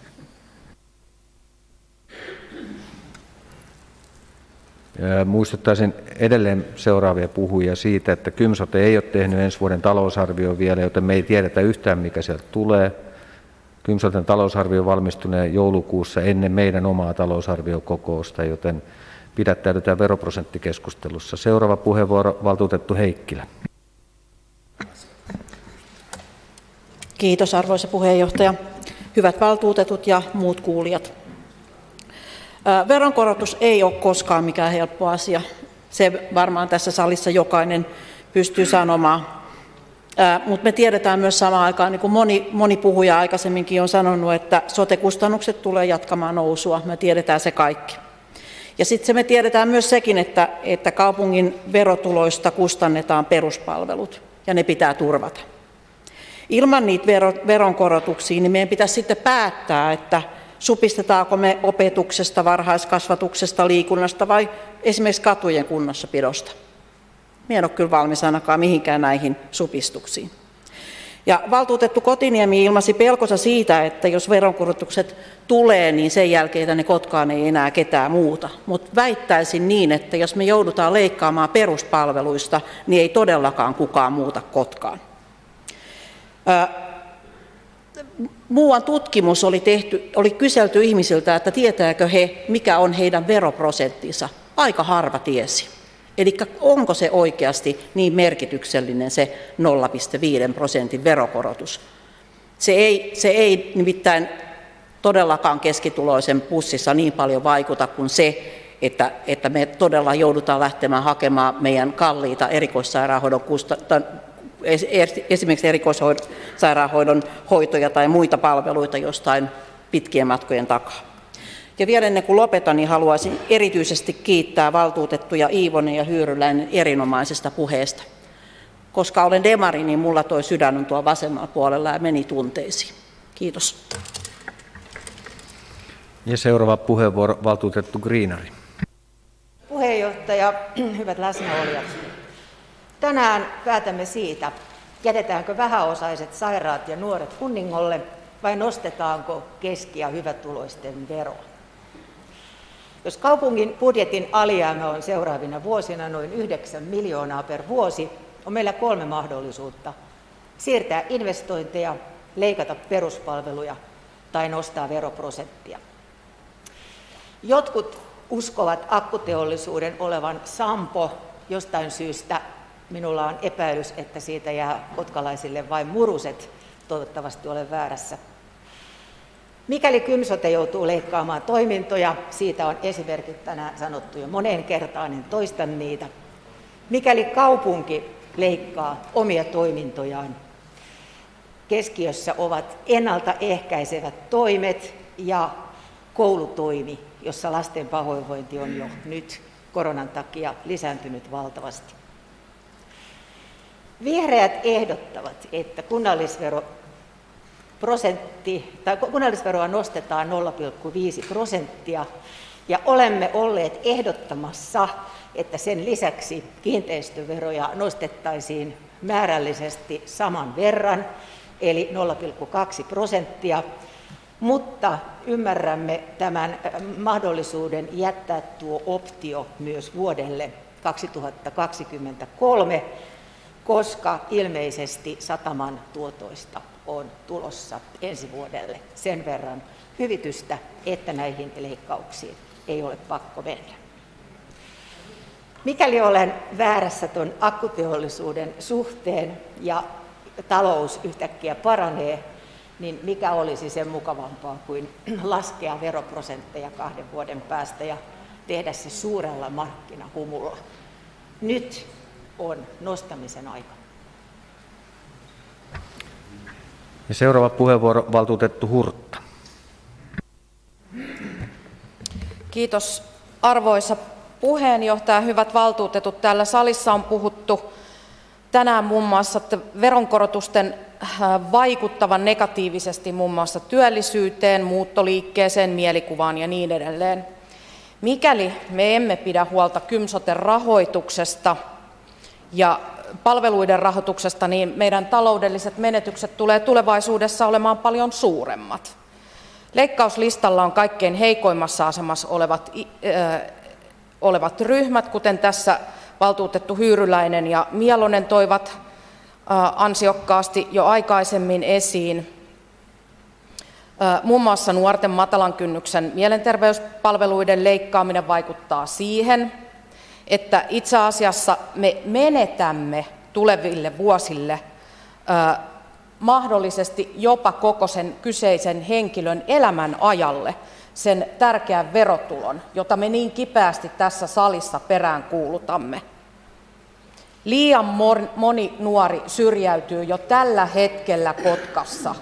Ja meidän pitää sen sijaan, että me jätetään heidät heitteille, meidän tulee pitää heistä erityisen hyvää huolta ja kantaa heidät sen vaikean elämäntilanteen yli. Ja sen jälkeen heistä tulee niitä tärkeitä veronmaksajia meille kuntalaisille, tai kunnalle paremminkin. Meillä on jo nyt Kotkassa ja koko Kymenlaaksossa kova työvoimapula monilla aloilla. Onko meillä vara menettää muun muassa näitä nuoria yksilöitä? Samaan aikaan me haaveillaan siitä, että meillä muuttaisi tänne uusia ihmisiä. Pitäisikö meidän kysyä itseltämme, että pitäisikö meidän pitää täällä jo olemassa olevista ihmisistä niin hyvää huolta, että hekin pystyvät tuottamaan meille sitä tuloa? Jos tämmöinen nuori ihminen menettää matalan kynnyksen avun puutteessa sen tulevaisuutensa, niin sen sijaan, että se olisi meille tulevaisuudessa edes tuloerä, niin se on meille hyvässä lykyssä koko hänen elämänsä ajan menoerä. Ja tämä meidän tulee miettiä, kun me pohditaan näitä talouden reunaehtoja. Ja täällä on puhuttu myös siitä, että ollaan valmiita kaikkien näiden miljoonien arvosta leikkauksiin. Arvoisat valtuutetut, kysyn kyllä tässä, että mistä te olette valmiita leikkaamaan sen 15 miljoonaa noin, jos se edes tulee riittämään? Kertokaa se rehellisesti sitten myöskin kuntalaisille. Kiitos puheenjohtaja, ei muuta. Ja seuraavaksi veroprosenteista meille puhuu valtuutettu Soares. Kiitos puheenjohtaja. Me olemme nyt päättämässä täällä tänään vakavista asioista, kotkalaisten palveluista, terveyspalveluista ja sitä kautta jopa elämästä. Olisi mukava kuulla, mistä seuraavien vuosien aikana syntyvä, arvioitu jopa 19 miljoonan euron alijäämä tullaan kattamaan, ellei veroa korottamalla. Siksi tämä asia liittyy suoraan veroprosenttikeskusteluun. Vai onko oikeasti ymmärrettävä niin, että kokoomus ja perussuomalaiset haluavat synnyttää tuon alijäämän, koska maahanmuuton lopettamisella sitä ei ratkaista? Vai leikataanko oikeasti terveyspalveluista, lasten opetuksesta, nuorten mielenterveyspalveluista, vanhusten palveluista? Lopetetaanko tuki urheiluseuroille? Jos Kotiniemi olisi sen verran hiljaa, että puheenvuoroa pitävä saa puhua loppuun rauhassa. Kiitos. No nämä liittyy just siihen. Kotiniemi, toivoisin, että noin vanha valtuutettu ymmärtäisi, mitä 2 minuuttia aikaa keskittyä omaan puheenvuoroon. Ole hyvä ja jatka. Olen nyt valtuutettuna 4. kautta. Aina on leikattu, jotta veroprosenttia ei tarvitsisi nostaa. Pahimmillaan taloutta tasapainotettiin, eli leikattiin yhtenä vuonna yli 10 miljoonaa vuodessa. Löysää ei enää ole. Jos veroprosenttia ei siis koroteta, niin sitten aletaan leikkaamaan niistä asioista, joita äsken mainitsin. Kukaan meistä ei varmasti mielellään ole korottamassa veroa, joten kuulisin oikeasti mielelläni jo nyt sieltä kokoomuksen ja perussuomalaisten riveistä ne keinot, joilla tuo alijäämä katetaan, jos veroa ei nosteta. Jos siellä on jotain keksitty, niin olisi hyvä kertoa nyt meille muillekin. Varsinkin kokoomuksen ryhmä on ihan kuin yhteisestä sopimuksesta ollut koko tämän illan hipihiljaa. Vai mennäänkö kuten ennenkin, eli me, jotka kannamme vastuun kuntalaisista ja kaupungin taloudesta, teemme sen kipeän päätöksen nostaa veroa, kun joistakin muista ei siihen päätöksentekoon ole. Kannatan myös valtuutettu Montosen ehdotusta. Seuraava puheenvuoro, valtuutettu Virtanen. Kiitoksia arvoisa puheenjohtaja. Ihan lyhyesti, kun tämä KYM-sote ja sieltä tullut leikkauslista nyt nousee tässä jatkuvasti esiin, niin haluaisin vain nostaa esiin se, että sehän ei ole mikään päätös, se ei ole mikään esitys. Se on KYM-soten johdon tämänhetkinen näkemys, mitä he lähtisivät tarjoamaan KYM-soten hallitukselle. Se ei ole mikään valmiusleikkauslista. Mun mielestä meidän ei kannata siihen nyt ihan hirveästi tuhlata meidän aikaa ja voimavaroja. Ja ylipäätään KYM-soten rahoituksesta, jos puhutaan meidän budjetin kautta, niin se mitä me laitamme meidän talousarviossa KYM-soten rahoitukseen näkyviin, niin ei ole kyse siitä, paljonko me annamme heille rahaa, vaan kyse on siitä, paljonko me varaudumme heiltä tuleviin laskuihin. Joka tapauksessa se, mitä Kotkan kaupunki käyttää nyt ja tulevaisuudessa, niin kauan kuin ollaan tässä kuntayhtymämallissa, sosiaali- ja terveyspalveluihin, perustuu laskutukseen. Suurimmalta osalta se perustuu laskutukseen ja sen mukaan, miten kotkalaiset veronmaksajat käyttää sosiaali- ja terveyspalveluja. Eli nyt ei todellakaan ole kyse siitä, eikä ole edes joulukuun 13. päivä kyse siitä, paljonko me annamme Kymsotelle rahaa. Ja sitten olisiko halu valtuutettu Klami taisi omassa puheenvuorossa palautella meille mieliin sitä talouden tasapainottamisohjelmaa, mitä edellinen valtuusto keväällä 2000 talvella 2019 teki ja näki ratkaisuna, että kaivetaan sieltä esiin ne, mitä silloin ei toteutettu. Kaupungin johdon esitys silloin oli luokkaa noin 5 miljoonaa. Valtuusto jätti siitä toteuttamatta pikkasen alle 500 000. Me joudumme 30 kertaa perumaan ne päätökset, mitä valtuusto silloin teki, että me saamme sen 15 miljoonaa kasaan. Sieltä ei löydy sellaista ratkaisua, että me selvitään siitä alijäämästä, joka tällä hetkellä näyttää taloussuunnitelmakaudella meitä uhkaavan. Seuraava puheenvuoro, valtuutettu Mielonen. Joo, kiitoksia puheenjohtaja. Kiitos Sami Virtaselle hyvästä puheenvuorosta. Jatkan siihen, mihin viime puheenvuorossa jäin näiden käsillä olevien faktojen osalta. Ja nyt kun on kuunnellut näitä tuolta oikealta laidalta tulevia perusteluita sille, että miksi veroa ei tule korottaa, niin faktat loistaa poissaolollaan. Ja tästä on pakko puhua, koska mun mielestä on aika pöyristyttävää populismia, että ollaan niin passiivisesti valmiina, että ei koroteta, mutta ei olla valmiina kertomaan, että mistä se menetetty raha otetaan. Sillä on ainoastaan yksi sana olevassa, ja se on populismi. Ja sen takia minä haluankin nyt muistuttaa mieleen, että mitä tämän kokouksen aikana tuolta on annettu perusteluina sille, että tehdään 30 miljoonaa alijäämää. No, on mainittu, että psykologinen tekijä oli mainittu, että verotus on psykologinen tekijä, mainehaitta. Sitten on puhuttu muuttamisella Pyhtäälle, ja tämähän todellakin Hyyryläisen puheenvuorossakin jo torpattiin, ei löydy mitään tutkittua tietoa sille, että veroprosentilla olisi suoraa vaikutusta siihen, mihin ihminen päättää muuttaa. Siihen vaikuttaa palvelut, siihen vaikuttaa muut arvot. Ja on todettava myöskin, että kun kotkalaisille raskaat, varsinkin suuren sairastavuuden kotkalaisille raskaat sote-palvelut siirtyy, niin on hyvinkin mahdollista, että tulevaisuudessa me ollaan vielä Pyhtäätä alempana siinä veroprosentissa. Sitten on mainittu, että tämä korkea veroprosentti vaikuttaa meidän työllisyyskehitykseen, niin me muistuttaisin perussuomalaisia siitä, että yksi iso syy, miksi Kotka loistaa tällä hetkellä muun muassa pitkäaikaistyöttömyydessä, johtuu siitä, että meillä on ylisukupolvista pitkäaikaistyöttömyyttä, joka periytyy. Ja nimenomaan näillä esimerkiksi leikkauksilla nuorten matalan kynnyksen toimintaa tai leikkauksilla mielenterveyspalveluihin tai sitten Kotkassa näkyviä leikkauksia vaikka kouluihin, johon hyvin todennäköisesti teidän esityksellä tullaan menemään, niin nimenomaan näillä vaikutetaan siihen, että me ei saada työkykyisiä nuoria koulutettua tässä kaupungissa. Sitten puhuttiin näistä maahanmuuttotuista, niillä ei todellakaan, jota tuossa mainittiin, varmaan viitattiin näihin kotkalaisille urheiluseuroille annettuihin tukiin, niin niillä ei todellakaan niitä leikkaamalla saada tätä katettua, tätä 10 miljoonaa. Ja sitten on myös muistutettava, että nämä rahathan on mennyt lopulta siis kotkalaisille urheiluseuroille. Ja sitten tämä kaikkein tärkeä olennainen, mitä Virtanenkin sanoi, niin tämä leikkausvara, josta on puhuttu, niin ne kaikki valtuutetut, jotka viime kaudella niistä väänti, niitä faksilaitteita oli lopettamassa, että saataisiin 1000-lappusia, niin varmaan tajuaa, että niillä listauksessa olevilla asioilla me ei saada taloutta tasapainoon. Eli nyt rehellisyyttä, faktat tiskiin ja tuotte esitykset esille.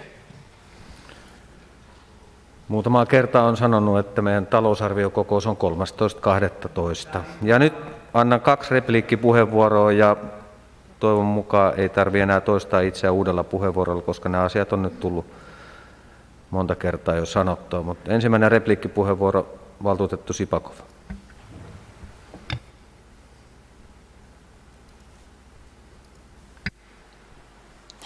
Kiitos puheenjohtaja, muut valtuutetut. Ajattelin, että en sano mitään enkä provosoidu. En provosoitunut. Joonalle tiedoksi, Joona on hyvä mies. En puhu Kymsotesta mitään, puhu veroprosentista. Mulla on idea. Ei nosteta veroja. Laitetaan tapahtumakeskus jäihin ja kaikki se raha, mikä menisi tapahtumakeskukseen, laitetaan kunnan peruspalveluihin. Kiitos. Ja seuraava repliikkipuheenvuoro valtuutettu Kekkonen. Kiitos arvoisa puheenjohtaja. Tuossa kiinnitin Joonan puheessa huomion tähän kritisointiin siitä, että veroprosentin nosto ei vaikuta muualle muuttamiseen. Tilastojen mukaan silloin kun meidän veroprosenttia viimeksi nostettiin vuodelle 2017, niin siitä lähtien meidän väkiluku lähti jyrkästi laskemaan. Ennen se oli 0,2–0,5%, sen jälkeen se oli 1,2–1,4%. Se löytyy ihan tilastoista. Kiitos. Repliikkipuheenvuoroihin ei myönnetä repliikkejä, eli seuraava puheenvuoro valtuutettu Hyyryläinen. No, kiitos puheenjohtaja. Se, että asiat korreloi, niin niillä ei ole välttämättä syy-seuraussuhdetta, että se laskettu veroprosentti. Että se on totta, että silloinkin hukkuu enemmän ihmisiä, kun syödään jäätelöä. Kiitos Sami Virtaselle siitä, että mainitsit tuon tasapainotusohjelman. Sen takia alun perin otin tämän puheenvuoron, mutta halusin muistuttaa myös siitä, kun täällä nyt on kuulunut näitä vielä repliikkejä ja kommentteja, että nyt puhutaan veroista eikä mistään muusta, niin se tuloveroprosentti on se merkittävin kunnan keino vaikuttaa omaan tulopuoleensa, ja niitä tulojahan halutaan hankkia sen verran, että niillä katetaan ne mahdolliset menot, jolloin totta kai on asiallista käydä keskustelua siitä, että mihin niitä veroja on tarkoitus kerätä.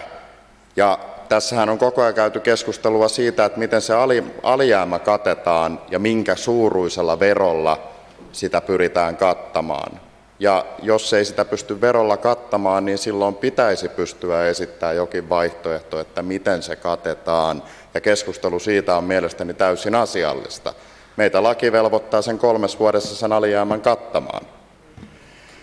Ja siitä tuloverosta vielä sen verran, että kun menoja katetaan pääasiassa käyttötalousmenoja kunnassa valtionosuuksin ja kuntaveroin, ja valtionosuuksia me emme voi täällä päättää, niin on syytä muistuttaa historiallisesta faktasta, että vielä 2000-luvun alussa Kotkan käyttötalousmenoista noin puolet katettiin valtionosuuksilla. Nykyään tämä korona-aika pois lukien, kun valtionosuuksia on maksettu hieman korotettuina, mutta vielä ennen koronaa, niin valtionosuuksilla katettiin noin 1/4 Kotkan taloudesta. Lapsikin ymmärtää, ainakin jos koulusta ei liikaa leikata, että jos 1/4 tulorahoituksesta katoaa 2 vuosikymmenessä kunnalta ja halutaan pitää palvelut yhtä hyvinä samaan aikaan, kun väestö ikääntyy, samaan aikaan, kun sitä työikäistä väestöä on vähemmän, niin eihän silloin ole muuta mahdollisuutta kuin jossain vaiheessa nostaa veroja tai sitten tehdä niin kuin silloin Kymenlaakson sähkön osakkeiden myynnin kohdalla, myydä omaisuutta.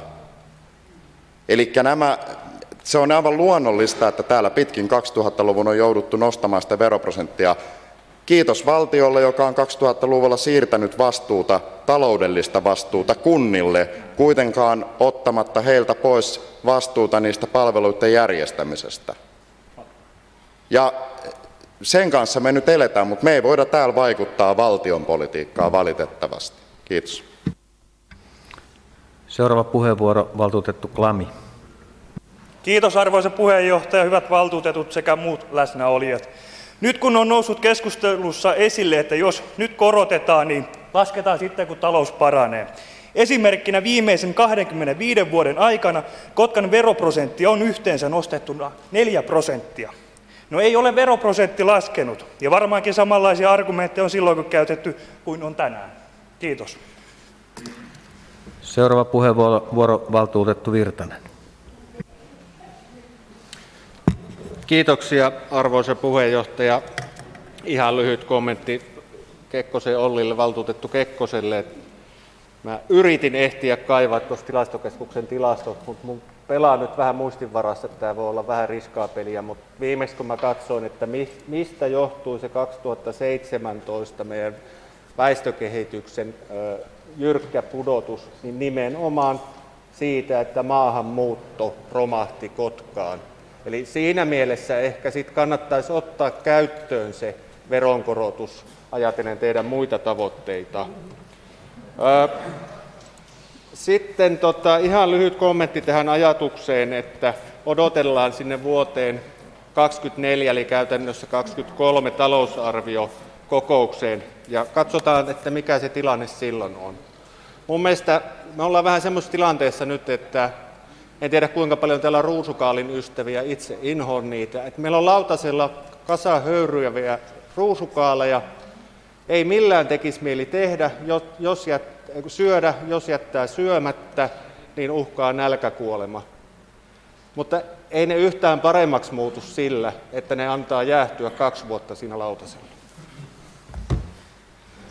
Ja seuraava puheenvuoro, valtuutettu Posti. Kiitos arvoisa puheenjohtaja. Nyt on pakko sanoa, että meillä on ollut jo valtuustoja, jotka on ymmärtänyt toinen toisiaan, mutta näköjään kiviä löytyy taskusta yhdellä sun toisella. Ei tarvitse olla puhetta muuta kuin veroprosentista, niin ne vanhat jakolinjat löytyy ihan uskomattoman helposti. Täällä on ollut hienoja puheenvuoroja, Antti ja Iivonen, ihan loistavia puheenvuoroja, jotka vetoaa siihen, että me ollaan hoitamassa täällä kaupungin asioita, meidän kaupunkilaisten. Meitä on valittu tänne kaupunkilaisten asioita hoitamaan ja nyt me riidellään 0,25. Täytyy olla rehellinen nyt sitten siinä, että miten me oikein selvitään ilman veronkorotusta.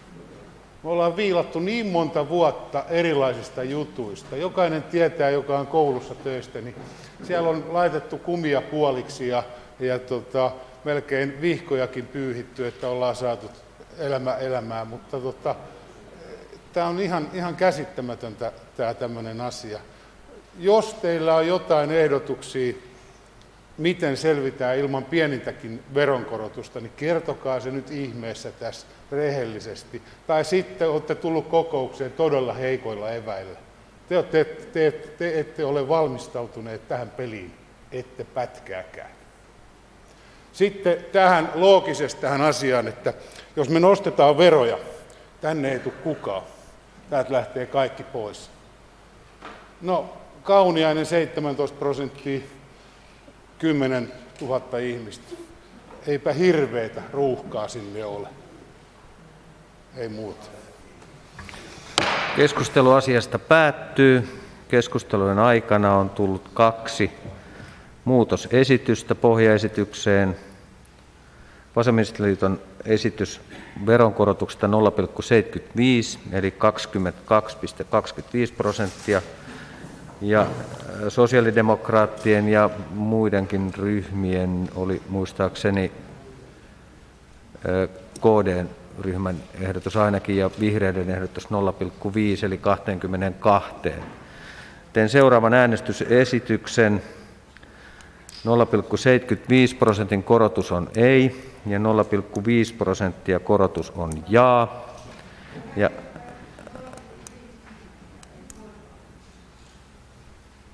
en kuule. 0,50, niin. Eli 0,5%, niin olin sanovinani.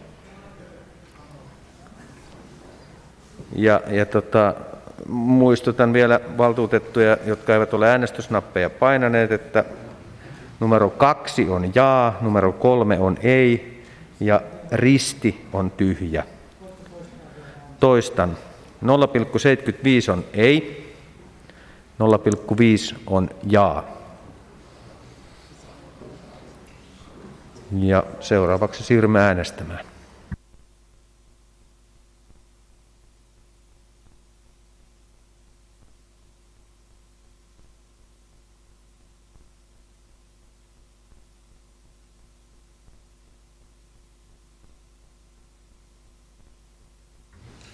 51 ääntä, kyllä-ääniä 32, ei-ääniä 5 ja tyhjää äänesti 14 valtuutettua.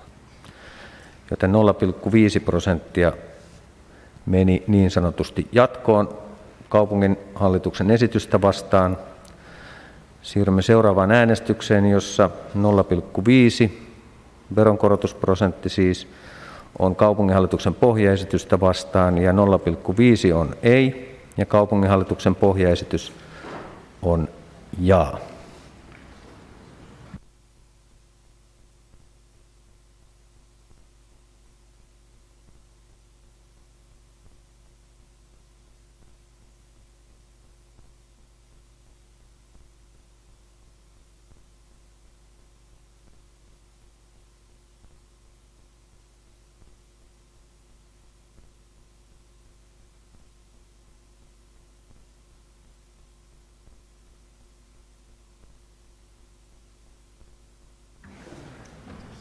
Ja 51 ääntä, kyllä-ääniä 25 ja ei-ääniä 26, eli 0,5 veroprosentin korotus on tullut päätökseen. Keskustelu asiasta päättyy. Koska olemme ponnistelleet nyt veroprosentit seuraavalle kaudelle 22-23, niin pidämme 10 minuutin jalottelutauon. Ja voisin keskustella tästä Holmbergin Mian kanssa. Hän varmaan pitää jatkossa mielellään meille vaikka venyttelytauon. Jos haluat, voit pitää vaikka nyt.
Salia kohti.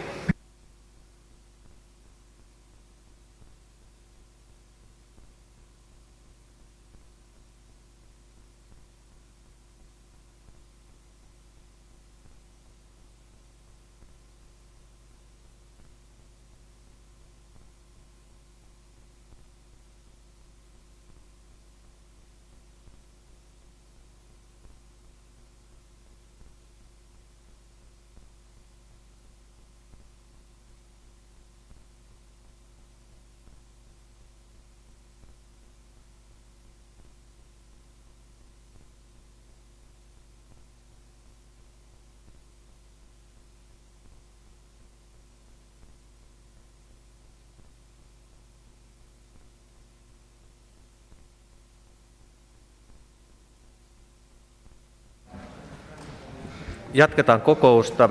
Kiitos Mia Holmberg. Tuntuu ihan, että veri kiertäisi eri tavalla. Ja mulla tuli mieleen tuossa jumpan aikana, että olisiko se jumppa täytynyt pitää ennen veroprosenttikeskustelua. Siirrytään pykälään 174, investointimäärärahan myöntäminen Helilän koulun teknisen työn tilan laite- ja työkaluhankintoihin. Päätösehdotus ainakin paperisessa versiossa on sivulla 11. Valtuusto päättää myöntää 33 000 euron suuruisen investointimäärärahan vuodelle 2021 Helilän koulun teknisen työn kuumakäsittelytilan ja modernien valmistusmenetelmien laitteiden sekä perusvälineistön hankintaan. Avaan keskustelun. Valtuutettu Tujula. Johtaja, hyvät valtuutetut.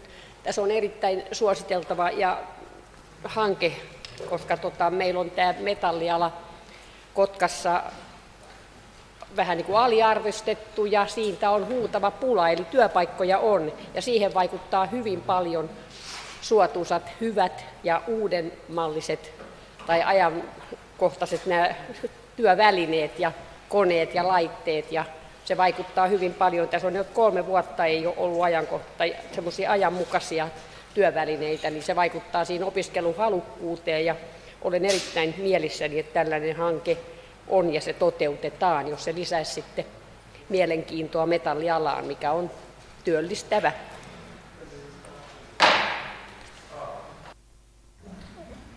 Oli hieman liian nopea nuija, mutta vielä valtuutettu Pekkola, ole hyvä.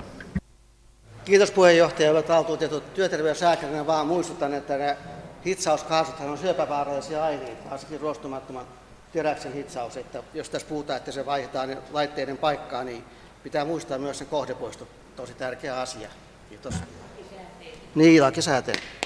Keskustelu asiasta päättyy ja valtuusto päättää hyväksyä esitetynlaisesti määrärahan myöntämisen. Siirrytään pykälään 175, Itä-Suomen päihdehuollon kuntayhtymän viimeisen tilinpäätöksen hyväksyminen. Ja päätösehdotus sivulla 12. Valtuusto hyväksyy Itä-Suomen päihdehuollon kuntayhtymän vuoden 2021 tilinpäätöksen kaudelta 21-31.8.21 myöntää vastuuvapauden Itä-Suomen päihdehuollon kuntayhtymän hallintoa ja taloutta hoitaneille toimielinten jäsenille ja tehtäväalueiden johtaville viranhaltijoille tilikaudelta 1.1.–31.8.21. Avaan keskustelun. Ei pyydettyjä puheenvuoroja, joten valtuusto hyväksyy ehdotuksen.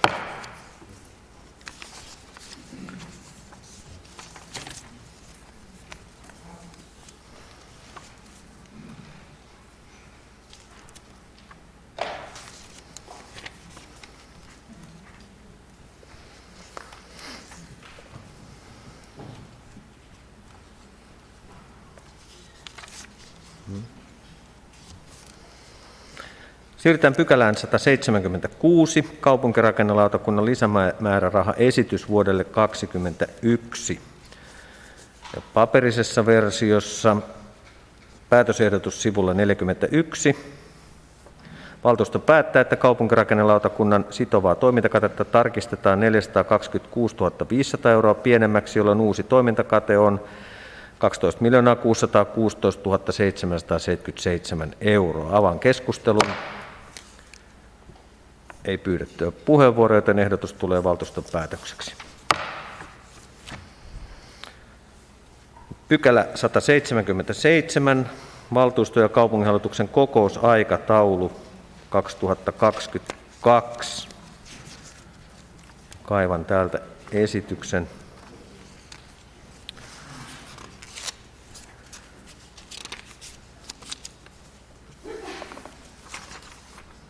Esitys on sivuilla 51-52.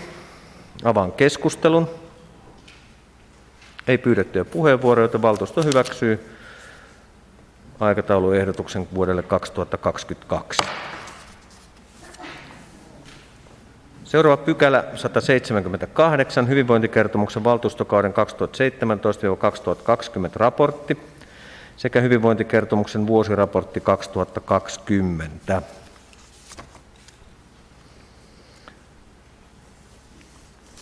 Ja päätösehdotus on,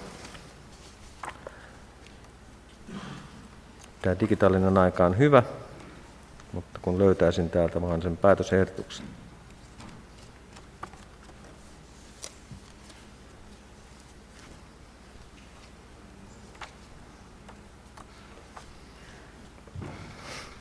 Löysit sitä.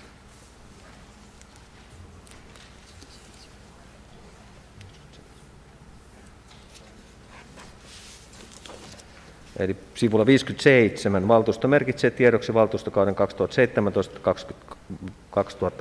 raportin sekä hyvinvointikertomuksen vuosiraportin 2020 ja avaan keskustelun. Valtuutettu Kurttila. Arvoisa puheenjohtaja, hyvät valtuutetut ja muut läsnäolijat. Kuten valtuustokauden 17-20 raportin sekä hyvinvointikertomus 22 valmisteluissa todetaan, hyvinvoinnin ja terveyden edistäminen on kuntalakiin perustuva, kunnassa toteuttavaa monialaista yhteistyötä. Vain pieni osa kuntalaisten hyvinvoinnista syntyy kuitenkin sosiaali- ja terveyspalveluissa. Hyvinvoinnin ja terveyden edistämisen toiminnan tavoitteena on lisätä kuntalaisten hyvinvointia ja kaventaa terveyseroja. Valtuustokauden raportin johdannossa todetaan terveyden ja hyvinvoinnin edistämisen vaativan kunnalta tietoa ja ymmärrystä kuntalaisista, sen hetkisestä hyvinvoinnin ja terveyden tilasta, niihin vaikuttavista toimista sekä tulevaisuuden muutoksia ennustavien trendien suunnista. Samaisessa raportissa todetaan, että valtuustokauden aikana tapahtunut muutos kunnan terveyspalveluista KYM-soten järjestämiin palveluihin on sekoittanut monia mielenterveysongelmien yleisyyden arviointiin käytettyjä indikaattoreita. Raportissa todetaan Kotkassa esimerkiksi aikuisten mielenterveyden avohoitokäyntien määrän romahtaneen vuosien 18-19 aikana, kun taas psykiatrian erikoissairaanhoidon käynnit ovat kasvaneet merkittävästi vastaavana aikana. Ja että todellisuudessa taustalla on todennäköisesti palveluiden uudelleen organisoinnista johtuvat muutokset tilastointitavoissa. Mikäli tilastot avohoitokäyntien määrän romahtamisesta ja erikoissairaanhoidon käytöstä pitäisivät paikkansa, voidaan tätä pitää huolestuttavana signaalina palveluiden saatavuudesta. Ihmiset eivät ole tällöin tulleet autetuksi perustasolla ja ovat joutuneet käyttämään erityistason palveluita. Mikäli taas kunnan käytössä olleet tilastot olisivat olleet puutteelliset, voidaan tätäkin pitää huolestuttavana. Kuten raportissa aiemmin todetaan, hyvinvoinnin edistäminen vaatii kunnalta tietoa ja ymmärrystä kuntalaisten hyvinvoinnin ja terveyden tilasta. Päätöksenteon tulee perustua tietoon ja tiedolla voidaan vain johtaa, kun käytettävissä on oikeaa, luotettavaa ja ajantasaista tietoa. Kuten puheenvuoroni alussa totesin, vain pieni osa kuntalaisten hyvinvoinnista syntyy sosiaali- ja terveyspalveluissa. Mielen hyvinvointia vahvistavilla toimenpiteillä painopiste saadaan siirtymään korjaavista palveluista ennaltaehkäisyyn, mielenterveyden vahvistamiseen ja varhaiseen tukeen. Tätä työtä tehdään ihmisten arjessa. Meidän kotkalaisten valtuutettujen tulee suhtautua asiaan kuuluvalla vakavuudella KYM-soten ja tulevaisuudessa hyvinvointialueen tapoihin tuottaa sote-palvelut, mutta vähintään yhtä suurella vakavuudella kunnan tapoihin edistää kuntalaisten mielen hyvinvointia. Mielen hyvinvoinnin vahvistaminen on koko kunnan ja sen asukkaiden yhteinen tehtävä. Arvon valtuutetut, tulevissa hyvinvointisuunnitelmissa ja kertomuksissa meidän tulee kiinnittää huomiomme siihen, millaisin tietoon nojaavin toimenpitein kotkalaisten mielen hyvinvointia tuetaan ja vahvistetaan, millaisia vaikutuksia toimenpiteillä odotetaan ja miten vaikutuksia mitataan, seurataan ja arvioidaan. Oikein suunnattu, ehkäisevä ja edistävä mielenterveystyö maksaa itsensä takaisin. Kiitos. Seuraava puheenvuoro, valtuutettu Heikkilä. Kiitos arvoisa puheenjohtaja, hyvät valtuutetut ja muut kuulijat. Meillä on käsillä nyt tässä hyvinvointikertomus, jonka nämä tämmöiset päihde- ja mielenterveysongelmat korostuu tässä raportissa. Ja asia, mikä ei sieltä löydy, on nimenomaan laillisten huumeiden käyttö. Nämä lailliset huumeet on päihdyttäviä lääkkeitä, kipulääkkeitä, benzodiazepiineja, rauhoittavia lääkkeitä, erilaisia ADH-lääkkeitä, ja ne on juuri niitä huumausaineiksi käytettäviä lääkkeitä, joiden avointa kauppaa me todistetaan joka päivä tuossa Passaatin kulmilla. Soittelin tuonne STM ja THL päihdepuolen asioista vastaaville, ja heilläkään ei ollut mitään varsinaisia kohdennettuja toimia näihin ongelmiin. Toivoisin, että seuraavassa hyvinvointikertomuksessa saisimme myös jonkinlaista raporttia näistä laillisten huumeiden käytöstä täällä meidän alueella. Kiitos. Seuraava puheenvuoro, valtuutettu Mielonen. Joo, kiitoksia puheenjohtaja. Pitää kiittää valtuutettu Kurttilaa hyvästä puheenvuorosta. Ja ei sinällään tullut yllätyksenä, kun ammattilainen puhuu, niin se nostaa sieltä ne tärkeimmät asiat. Ja oma huolenaihe tässä kaupungissa on jo useamman vuoden aikana ollut se, että kuinka meillä nuo matalan kynnyksen mielenterveyspalvelut toimii tässä kaupungissa. Huolestuttavia tietoja tulee jatkuvasti siitä, että näissä takuajoissa ei pysytä. Ja sitten toisaalta myös hoidon laadusta on tullut valitettavasti suoraan potilailta yhteydenottoja. Ja se, mikä kaikkein ikävintä on, että myös mielenterveyshoitajat, jotka työskentelee Kymsotella, niin on ollut jo usean vuoden aikana huolissaan tilanteesta. Ja Kymsotessa lähinnä viitattu kintaalla näihin huoliin. Ja se tietenkin on ihan oma asiansa. Mutta nostaisin vain esille itse asiassa tähän mielenterveystilanteeseen liittyen muistutukseksi vain, mitä kaupungin hallitus on vuosi sitten päättänyt, kun se tähän vuoteen liittyen päätti palvelusopimuksessa. Niin kaupungin hallitushan on pyytänyt hyvinvointilautakuntaa palvelusopimuksen toteuttamisen seurannan sekä kaupungin ja Kymsoten välisen yhteistoiminnan osalta kiinnittämään erityistä huomiota kotkalaisten mielenterveys- ja päihdepalveluiden laadun, niiden saatavuuden kautta saavutettavuuden sekä vaikuttavuuden kehittymiseen vuonna 2021. Erityisesti matalan kynnyksen palveluiden kehittämisen ja Kotkassa annettavien päihdepalvelujen saatavuuden muutosten vaikutusta tulee arvioida myös käyttäjän näkökulmasta käsin. Asian seurata tuotava kaupunginhallitukselle tiedoksi syksyn 2021 aikana.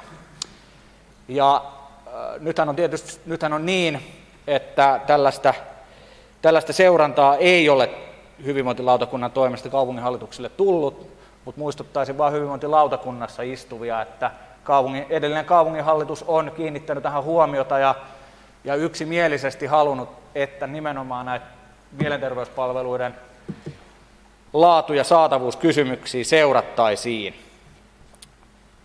Mutta sitten muutama muu huomio tästä kertomuksesta, jota nostan esille, jotka oli omasta mielestäni huolestuttavia ja vaatii jonkinnäköistä jatkopohdintaa.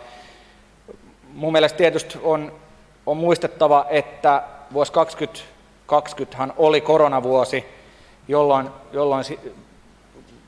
tällä koronalla on ollut selittävä vaikutus myös näihin prosenttien nousuun, mutta kyllä mun mielestä on huolestuttavaa, että kotkalaisten vanhusten psyykkinen kuormitus yli 65 vuotta täyttäneistä on noussut niin monta prosenttiyksikköä ja myös yksinäisyys on noussut. Tämä on mun mielestä todella huolestuttavaa ja vaikka siellä korona onkin taustalla, niin se ei poista sitä asian vakavuutta. Ja aika on taas loppunut, tämä on niin lyhyt aika.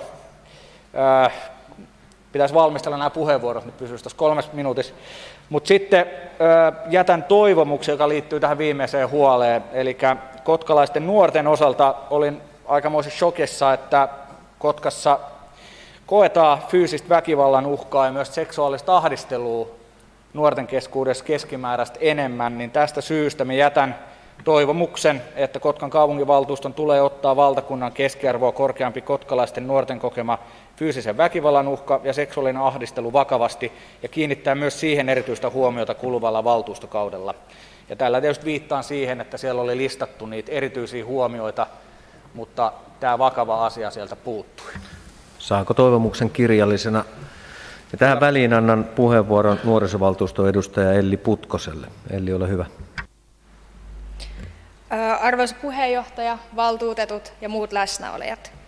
Kiitän valmistelijoita työstä vuosiraportin tiimoilla. Toimitan nuorisovaltuuston toiveen. Hyvinvointikertomuksen vuosiraportin mukaan nuorista noin 20% on kokenut seksuaalista ahdistelua tai ehdottelua. Se on joka 5. kotkalainen nuori. Sivulla 39 kehotetaan kiinnittämään huomiota seuraaviin asioihin lasten ja nuorten tiimoilla.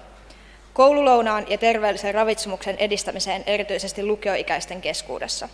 Lasten ja nuorten päihdekasvatus sekä tiedon lisääminen ovat tulevaisuuden kannalta tärkeää toimintaa. Nuorten tietämystä päihteiden käytön seurauksista tulee vahvistaa.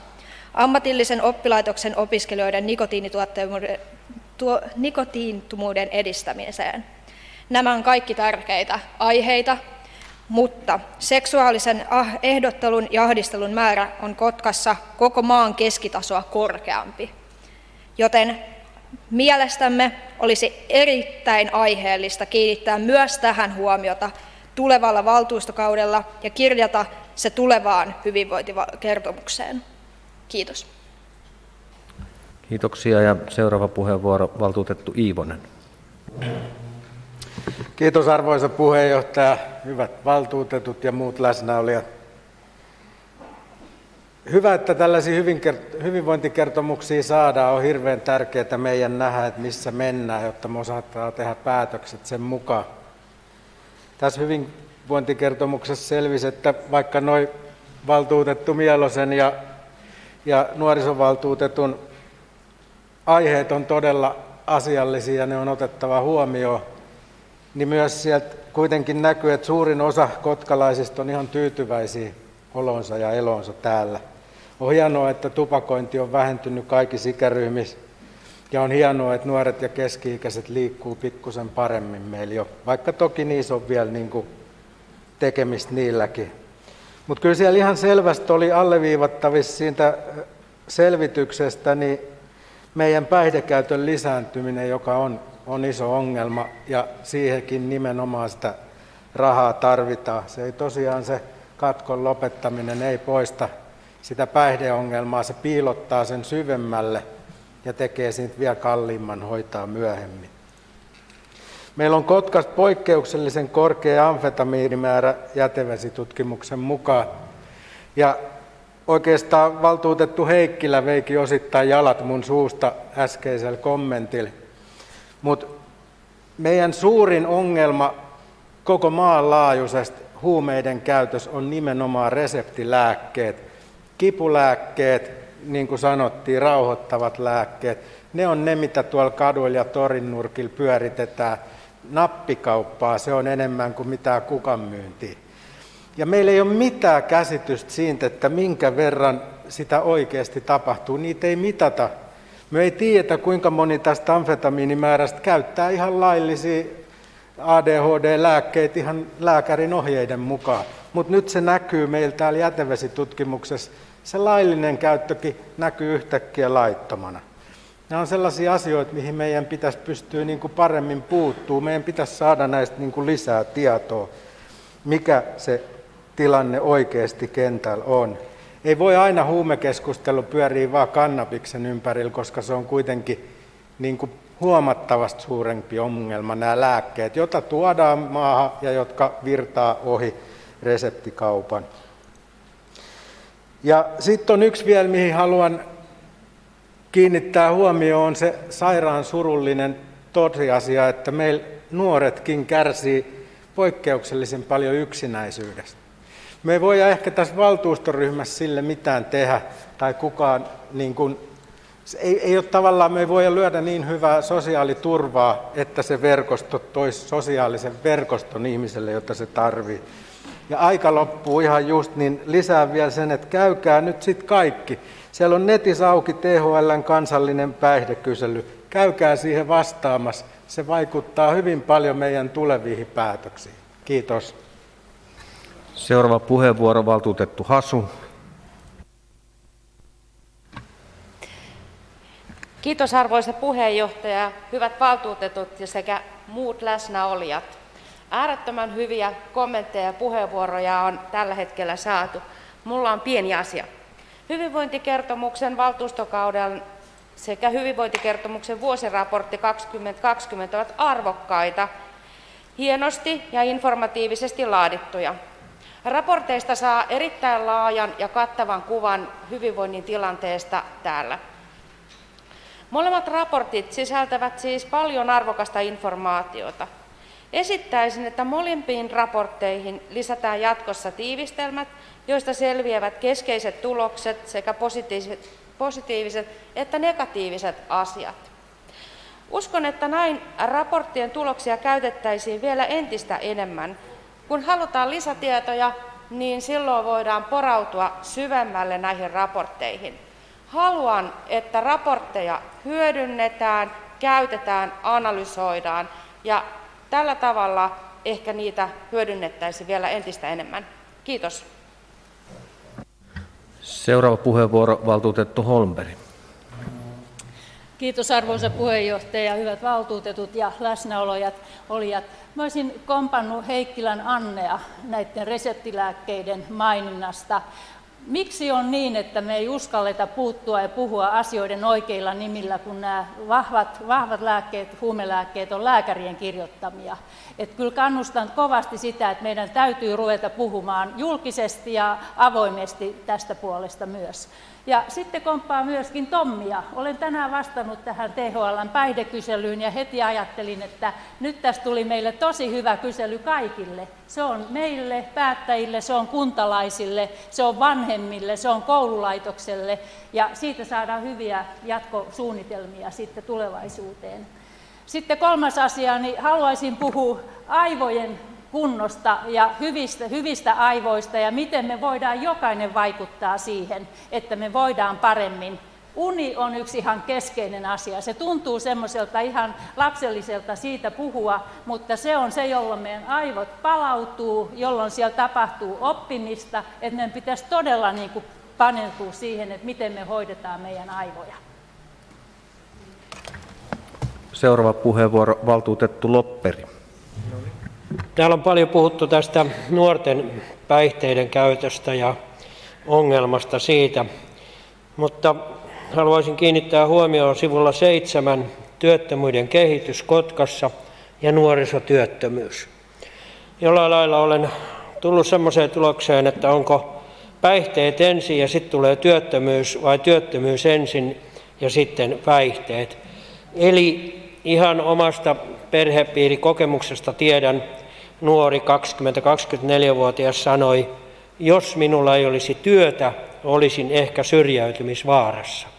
Toisin sanoen, minusta meillä on suuri tehtävä edesauttaa, luoda mahdollisuuksia, että nuorilla olisi työpaikka ja päivä olisi sillä lailla jämptisti alkaisi, loppuisi, ei olisi sitä tyhjäkäyntiä. Eli tuo nuorisotyöttömyys ei ole minusta mikään vähäarvoinen ja vähäpätöinen asia. Seuraava puheenvuoro, valtuutettu Juho Eerola. Joo, oikein paljon kiitoksia arvoisa puheenjohtaja. Hyviä puheenvuoroja moni pitänyt. Kiinnitän itse huomiota tässä yhteen seikkaan, ainakin nuorisovaltuutettu ja valtuutettu Mielonen puhuvat tästä seksuaalisesta ahdistelusta, ehdottelusta, mitä todellakin järkyttävän moni nuori, nyt kun vielä uudestaan katsoin näitä lukuja, niin yli 20%, mitä ilmoittaa kokeneensa, ja tämä tosiaan hätkähdyttää. Olisi kiva saada tietää, että miten tämä tilanne on pitkällä aikavälillä muuttunut, että jos 20 vuotta, 30 vuotta seurataan tämän tilanteen etenemistä, niin onko ne aina ollut näin korkealla nämä luvut? Ja mikä tähän on niin kuin sitten tilastoitu tällaisena ahdisteluna ja ehdotteluna? Vai onko tapahtunut kenties sit samanaikaisesti sitä, että nyt kun tästä asiasta on puhuttu ja hyvä, että onkin puhuttu, niin myöskin tällainen ilmoitusherkkyys on kasvanut siitä, että aikaisemmin ei ehkä edes kerrottu, että on minkäännäköistä ahdistelua ollut nyt sitten voimakkaammin. Nämä olisivat sellaisia, mitkä ei tästä raportista nyt sitten kuitenkaan selviä, että miten se on kehittynyt ja miten ihmisten tapa ilmoittaa tällaisista asioista. Ja sitten yksi, mikä kiinnostaa erityisen paljon, niin ketkä on ne tekijät, ketkä ahdistelevat ja aiheuttavat tällaista kammottavaa tilannetta, että onko ne näiden nuorten kenties omia ikätovereita, tuolla ainakin sanotaan, että koulussa niinkään ei tapahtuisi, vaan jossain kauppakeskuksissa ja muutamissa muissa paikoissa, niin ketkä on ne tekijät, onko ne omia ikätovereita vai kenties jotain vanhempia ukkoja vai mistä moinen johtuu, että tulevia raportteja silmällä pitäen, niin nämä tekijät kiinnostaisi, että ketkä tätä harrastaa, tällaista kuvottavuutta. Kiitos. Kiitoksia. Ei enää pyydettyjä puheenvuoroja, joten valtuusto merkitsee hyvinvointikertomusraportin tiedoksi. Siirrytään pykälään 179, THL:n kouluterveyskyselyn tulokset. Paperiversiossa sivulla 130. Valtuusto merkitsee kouluterveyskyselyn tulokset tiedoksi. Avaan keskustelun. Valtuutettu Brask. Kiitos arvoisa puheenjohtaja, hyvät valtuutetut. Vaikka tässä tulee nyt ehkä vähän toistoa, mutta mun mielestä tämä on niin tärkeä asia tämä kouluterveyskysely.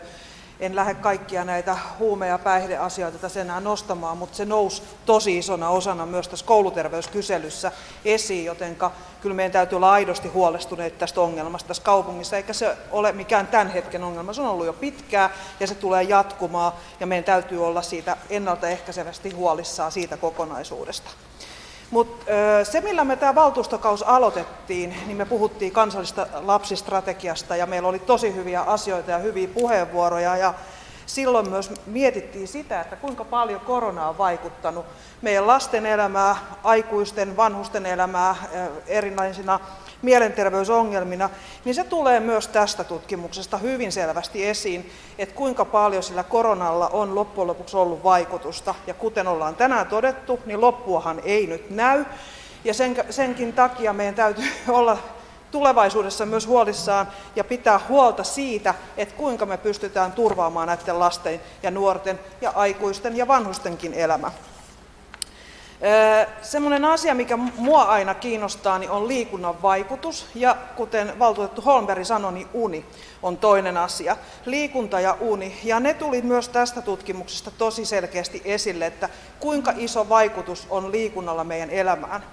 Ja tästä tutkimuksesta kävi ilmi myös se, että liikunta vähenee, kun mennään tuonne ammattikouluasteelle. Ja tämä on myös sellainen asia, mikä minua kiinnostaa, että voidaanko lisätä koulussa vielä koululiikuntaa ja niin, että se olisi mahdollisimman matalan kynnyksen liikuntaa ja niin, että se ei ole kilpailuhenkistä, vaan jokaisen omien kykyjen mukaisesti ikään kuin sitä liikuntaa harrastetaan, jolloin siitä tulee osa meidän kaikkien elämää. Ja yksi, mikä tästä kouluterveyskyselystä myös nousi esille, oli yksinäisyys ja syrjäytyneisyys. Se oli aika voimakas kokonaisuus tässä kouluterveyskyselyssä. Ja se, jos mikä, lisää myös näitä mielenterveysongelmia sitten isossa mittakaavassa. Eli jälleen kerran ennaltaehkäisevä terveydenhuolto, se on se, mihin meidän täytyy valtuustona pystyä vaikuttamaan. Kiitoksia. Kiitos valtuutettu Brask, ja tämä on myöskin yksi asia, mikä jää meidän tehtäväksi 2023, kun meiltä lähtee nämä muut hyvinvointipalvelut pois. Seuraava puheenvuoro, valtuutettu Hyyryläinen. Joo, kiitos puheenjohtaja ja kiitos valtuutettu Braskille. Ei tarvitse enää toistaa näitä samoja kohtia. Ja myös tosiaan edellisessä pykälässä näitä käsiteltiin, mutta yhden semmoisen positiivisen huomion haluan poimia sieltä kouluterveyskyselystä. Eli siellä oli oppilaat ja opiskelijat kaikissa näissä kysytyiltä ryhmiltä niin vastannut koko maan keskiarvoa huomattavasti korkeammalla prosentilla kokeneensa saavan oppimiseensa tukea tämän koronan aikana. Ja pidän tätä nyt yhtenä sellaisena pienenä onnistumisena Kotkan ihan strategisessa työssä, kun ollaan haluttu panostaa oppimiseen, niin meillä koronan aikana ne resurssit oli ilmeisen oikein ohjattu sinne kouluihin, että siellä on ollut riittävä resurssi oppilaita tukemassa ihan siinä oppimisessa. Ja se on sellainen arvokas asia, mitenkään tietenkään väheksymättä näitä muita pahoinvointeja ja yksinäisyyttä, joka sitten ehkä mahdollisesti näkyy siinä työllisyytenäkin ja nuorisotyöllisyytenä paremmin tulevaisuudessa, kun oppilaat kokee oppivansa koulussa. Tämä oli pisteet Kotkalle tästä. Kiitos. Seuraava puheenvuoro valtuutettu Holmberg. Oli todella harmillista, että me annettiin lipsahtaa tämä jokaiselle lapselle yksi harrastus ja siihen koulupäivään liittyen. Se oli valtakunnallinen iso hanke, jota on monta vuotta järjestetty ja nyt Kotkakin olisi saanut 50 000, niin se palautettiin. Siellä olisi voitu lisätä liikuntaa, koska lasten harrastuksista on 70% liikkumista. Oltaisiin voitu lisätä kulttuuria ja tästä on ohjeita, esimerkiksi Kymenlaakson liikunta on jo 3 vuotta ajanut tätä asiaa, sieltä olisi opastettu tähän asiaan. Mutta miten se pääsi Kotkassa lipsahtamaan niin, että ei saatu yhteistyötä, oli kuulemma kysytty kuitenkin liikuntatoimesta ja nuorisotoimesta ja kulttuurista. Ei saatu tätä yhteistoimintaa aikaan, vaikka tässä on jo monella eri puolella niin kehitelty tätä asiaa. Eli Niinankin puheenvuoroon liittyen, niin annettiin mennä vaan ohi. Kiitos valtuutettu Holmberg. Ja jos ymmärsin oikein, niin tämä on semmoinen raha, mitä voidaan anoa myös uudestaan ja pidetään seuraavaksi vähän tarkemmin huolta siitä, että se pystytään kohdentamaan. Seuraava puheenvuoro valtuutettu Klami. Arvoisa puheenjohtaja, hyvät valtuutetut. Nyt kun juuri oli puhetta liikunnasta, niin aivan pakko mainita liikkumattomuuden kustannukset. Mitä siitä liikkumattomuudesta aiheuttaa, niin pelkästään koko Kymenlaakson alueella kaikki ikäluokat otettuna huomioon on varovaisestikin arvioiden 94 miljoonaa euroa. Eli tähän kannattaa todellakin panostaa. Kiitos. Ei muita pyydettyjä puheenvuoroja. Valtuusto merkitsee kouluterveyskyselyn tulokset tiedoksi. Siirrytään valtuustoaloitteiden käsittelyyn. Pykälä 180, vastaus valtuustoaloitteeseen melusuojauksen rakentamiseksi välillä Korela-Paimenportti. Ja liitteenä Kotka Vihreiden valtuustoryhmän valtuustoaloite tältä keväältä. Positiivista huomata, että nyt jo käsitelty. Valtuusto merkitsee vastauksen valtuustoaloitteeseen tiedoksi. Avaan keskustelun. Keskustelu päättyy.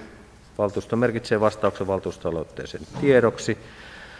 Pykälä 181, vastaus valtuustoaloitteeseen Ankkuritalon suojelemiseksi. Päätösehdotus sivulla 222 ja valtuutettu Joona Mieloisen valtuustoaloite liitteenä. Valtuusto merkitsee vastauksen valtuustoaloitteeseen tiedoksi. Avaan keskustelun. Valtuutettu Mielonen. Kiitos puheenjohtaja. Vastaushan on niin kuin pitääkin. Eikä sinällään tule yllätyksenä, että museoviranomaiset ja kaupunkisuunnittelu on todennut, että Ankkuritalon osalta on kysymys kulttuurihistoriallisesti merkittävästä rakennuksesta. Ankkuritalon osaltahan jo tuossa kaupungin osayleiskaavassa valtuusto on yksimielisesti todennut, että se on suojeltavaksi esitettävä rakennus. Tämä on ollut myös omistajan tiedossa tämä esitys ja nyt sitten tämän suojelun osalta niin tarkemmassa asemakaavoituksessa tämä suojeleminen ratkaistaan ja minusta on hyvä, että nimenomaan yhdessä omistajan kanssa tätä sen tulevaa käyttöä käydään läpi. Meidän kantasatama on muuttumassa merkittävästi ja mun mielestä Kotkan pitää siinä muutoksen keskellä muistaa se sataman historia ja muistaa myöskin säilyttää niitä sataman historian kannalta olennaisia elementtejä. Ankkuritalo on tärkeä osa. Pykälä loppuun käsitelty ja valtuusto merkitsee vastauksen valtuustoaloitteeseen tiedoksi. Siirrytään pykälään 182. Vastaus valtuustoaloitteeseen julkisuus- ja avoimuusperiaatteen ottamisesta käyttöön Kotkan kaupunkikonsernin yhtiöissä. Liitteenä valtuustoaloite ja päätösehdotus. Valtuusto merkitsee vastauksen valtuustoaloitteeseen tiedoksi. Avaan keskustelun. Keskustelu päättyy. Valtuusto merkitsee vastauksen valtuustoaloitteeseen tiedoksi. Ja seuraavaksi pykälä 183. Vastaus valtuustoaloitteeseen nuorisovaltuuston palkkioista.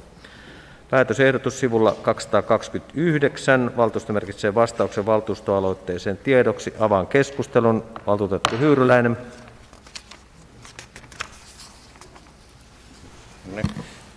Kiitos arvoisa puheenjohtaja. Jo itse valtuustoaloitetta väsänneenä, niin siinähän oli alun perin hieman virheellistä tietoa niistä sen hetkisistä käytänteistä nuorisovaltuuston palkkioiden suhteen, mutta niin kuin kansallinen suositus on, että nuorisovaltuutetut saisivat puolikkaan korvauksen kokouspalkkiosta, siis varsinaisen esimerkiksi lautakunnan jäsenen tai vaikka kaupunginvaltuutetun palkkiosta puolikkaan, ja nyt ilmeisesti tämä asia on kuitenkin tämän aloitteen jälkeen etenemässä, mikäli olen ymmärtänyt oikein, joten kiitos siitä. Ei muita pyydettyjä puheenvuoroja, joten valtuusto merkitsee vastauksen valtuustoaloitteeseen tiedoksi. Seuraavaksi pykälä 184. Vastaus valtuustoaloitteeseen leikkipaikkojen lisäämisestä nykyisten uimapaikkojen, kuten Tampsa ja Turvala, yhteyteen sekä Turvalan uimarannan ympäristön siistimisestä ja laajentamisesta. Vastaus valtuustoaloitteeseen sivulla 232. Kotkan perussuomalaisten valtuustoaloite 20.9.2021. Valtuusto merkitsee vastauksen aloitteeseen tiedoksi. Avaan keskustelun. Valtuutettu Herranen. Kiitos puheenjohtaja. Valtuustoaloitteessani pohdin valmiiksi sitä, että onko syrjäisen sijainen ilkivalta edelleen ainut syy sille, etteikö alueiden viihtyvyyttä voisi kehittää. Vastauksessa on todettu, että valitettavasti ilkivaltaa on. Edelleen tehdään nuotioita katoksiin, sotketaan ja vahingoitetaan rakenteita, katkotaan istutuksia ja niin edelleen. Huomautan, että alueilla ei ole katoksia tai rakenteita lukuun ottamatta Tampsan montulla olevaa kahta lakisääteistä pukukoppia uimavaatteiden vaihtamiseen sekä betonirakenteista grilliä ja penkkiryhmää. Kummallakaan alueella ei ole istutuksia eikä mitään muuta irtaimesta, joita voisi rikkoa. Huomautuksena mainitsen myös, että Karhuvuoreenkin on sijoitettu uutta irtaimistoa ilkivaltariskeistä huolimatta.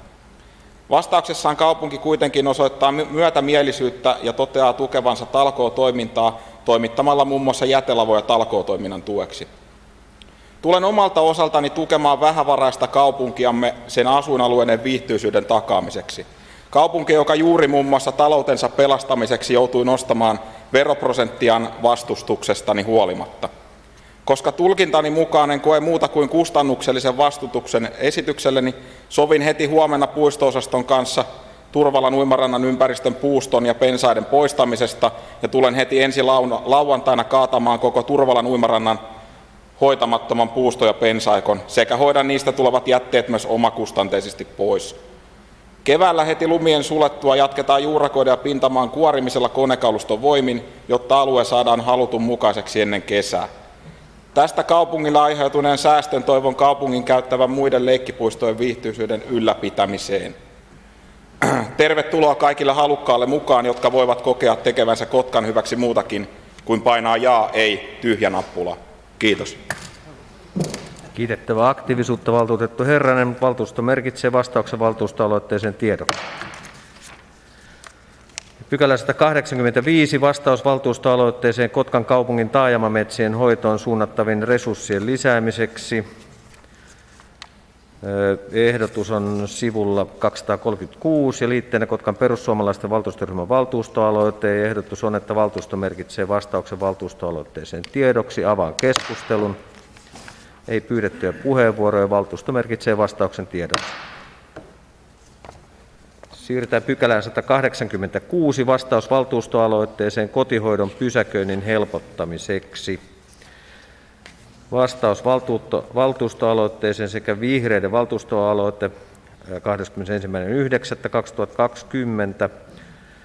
Valtuusto merkitsee vastauksen aloitteeseen tiedoksi. Asian jatkoselvittelijän toivotaan ottavan huomioon, että kotiin vietäviä aikaan sidottuja ja kiireellisiä palveluita tuottaa muutkin kuin kotihoito.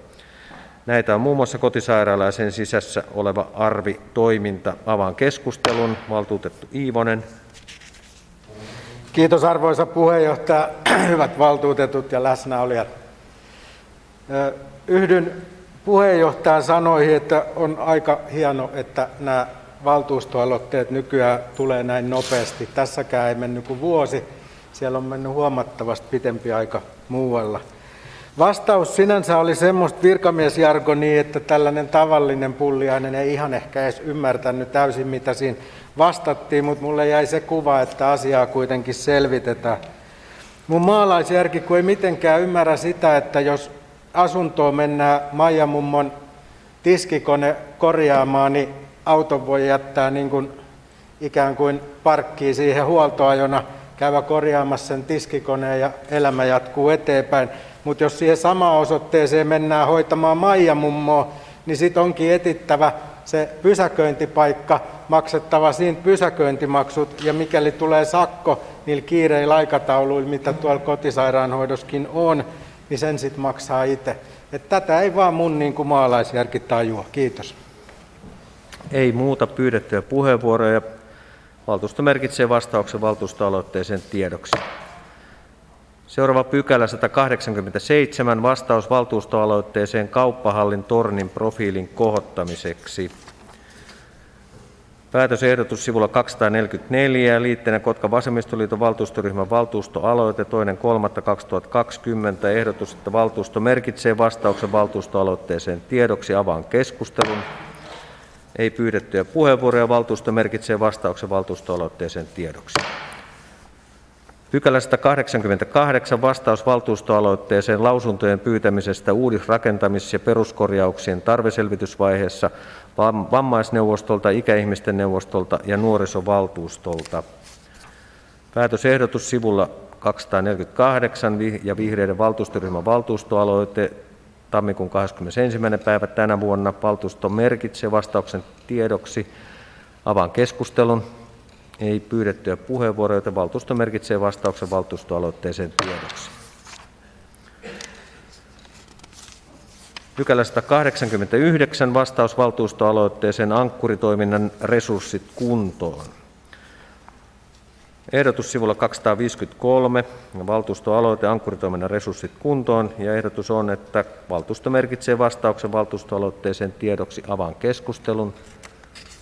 Ei pyydettyjä puheenvuoroja, joten valtuusto merkitsee vastauksen valtuustoaloitteeseen tiedoksi. Pykälä 190. Vastaus valtuustoaloitteeseen Tekojää rata Kotkaan. Ehdotus sivulla 257. Ehdotus on, että valtuusto merkitsee vastauksen valtuustoaloitteeseen tiedokis, lukee täällä. Avaan keskustelun. Ei pyydettyjä puheenvuoroja, joten valtuusto merkitsee vastauksen valtuustoaloitteeseen tiedokis. Siirrymme pykälään 191, valtuustoaloitteet.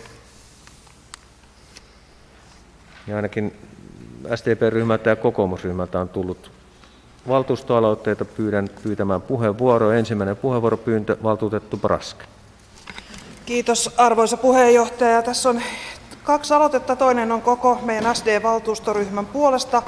Luen sen, ja tällä pyritään tukemaan kaupunkistrategiaa ja kansallista lapsistrategiaa sekä ottamaan ehkä vähän kantaa myös ilmastopolitiikkaan ja tukea myös Kotkan imagoa puistokaupunkina. Ja ehdotuksena on, että kaupungille istutetaan omenapuita vastasyntyneiden kunniaksi, ja tässä on muutamia ehdotuksia, miten se voidaan toteuttaa. En lähde niitä nyt lukemaan, ja tämä on toinen.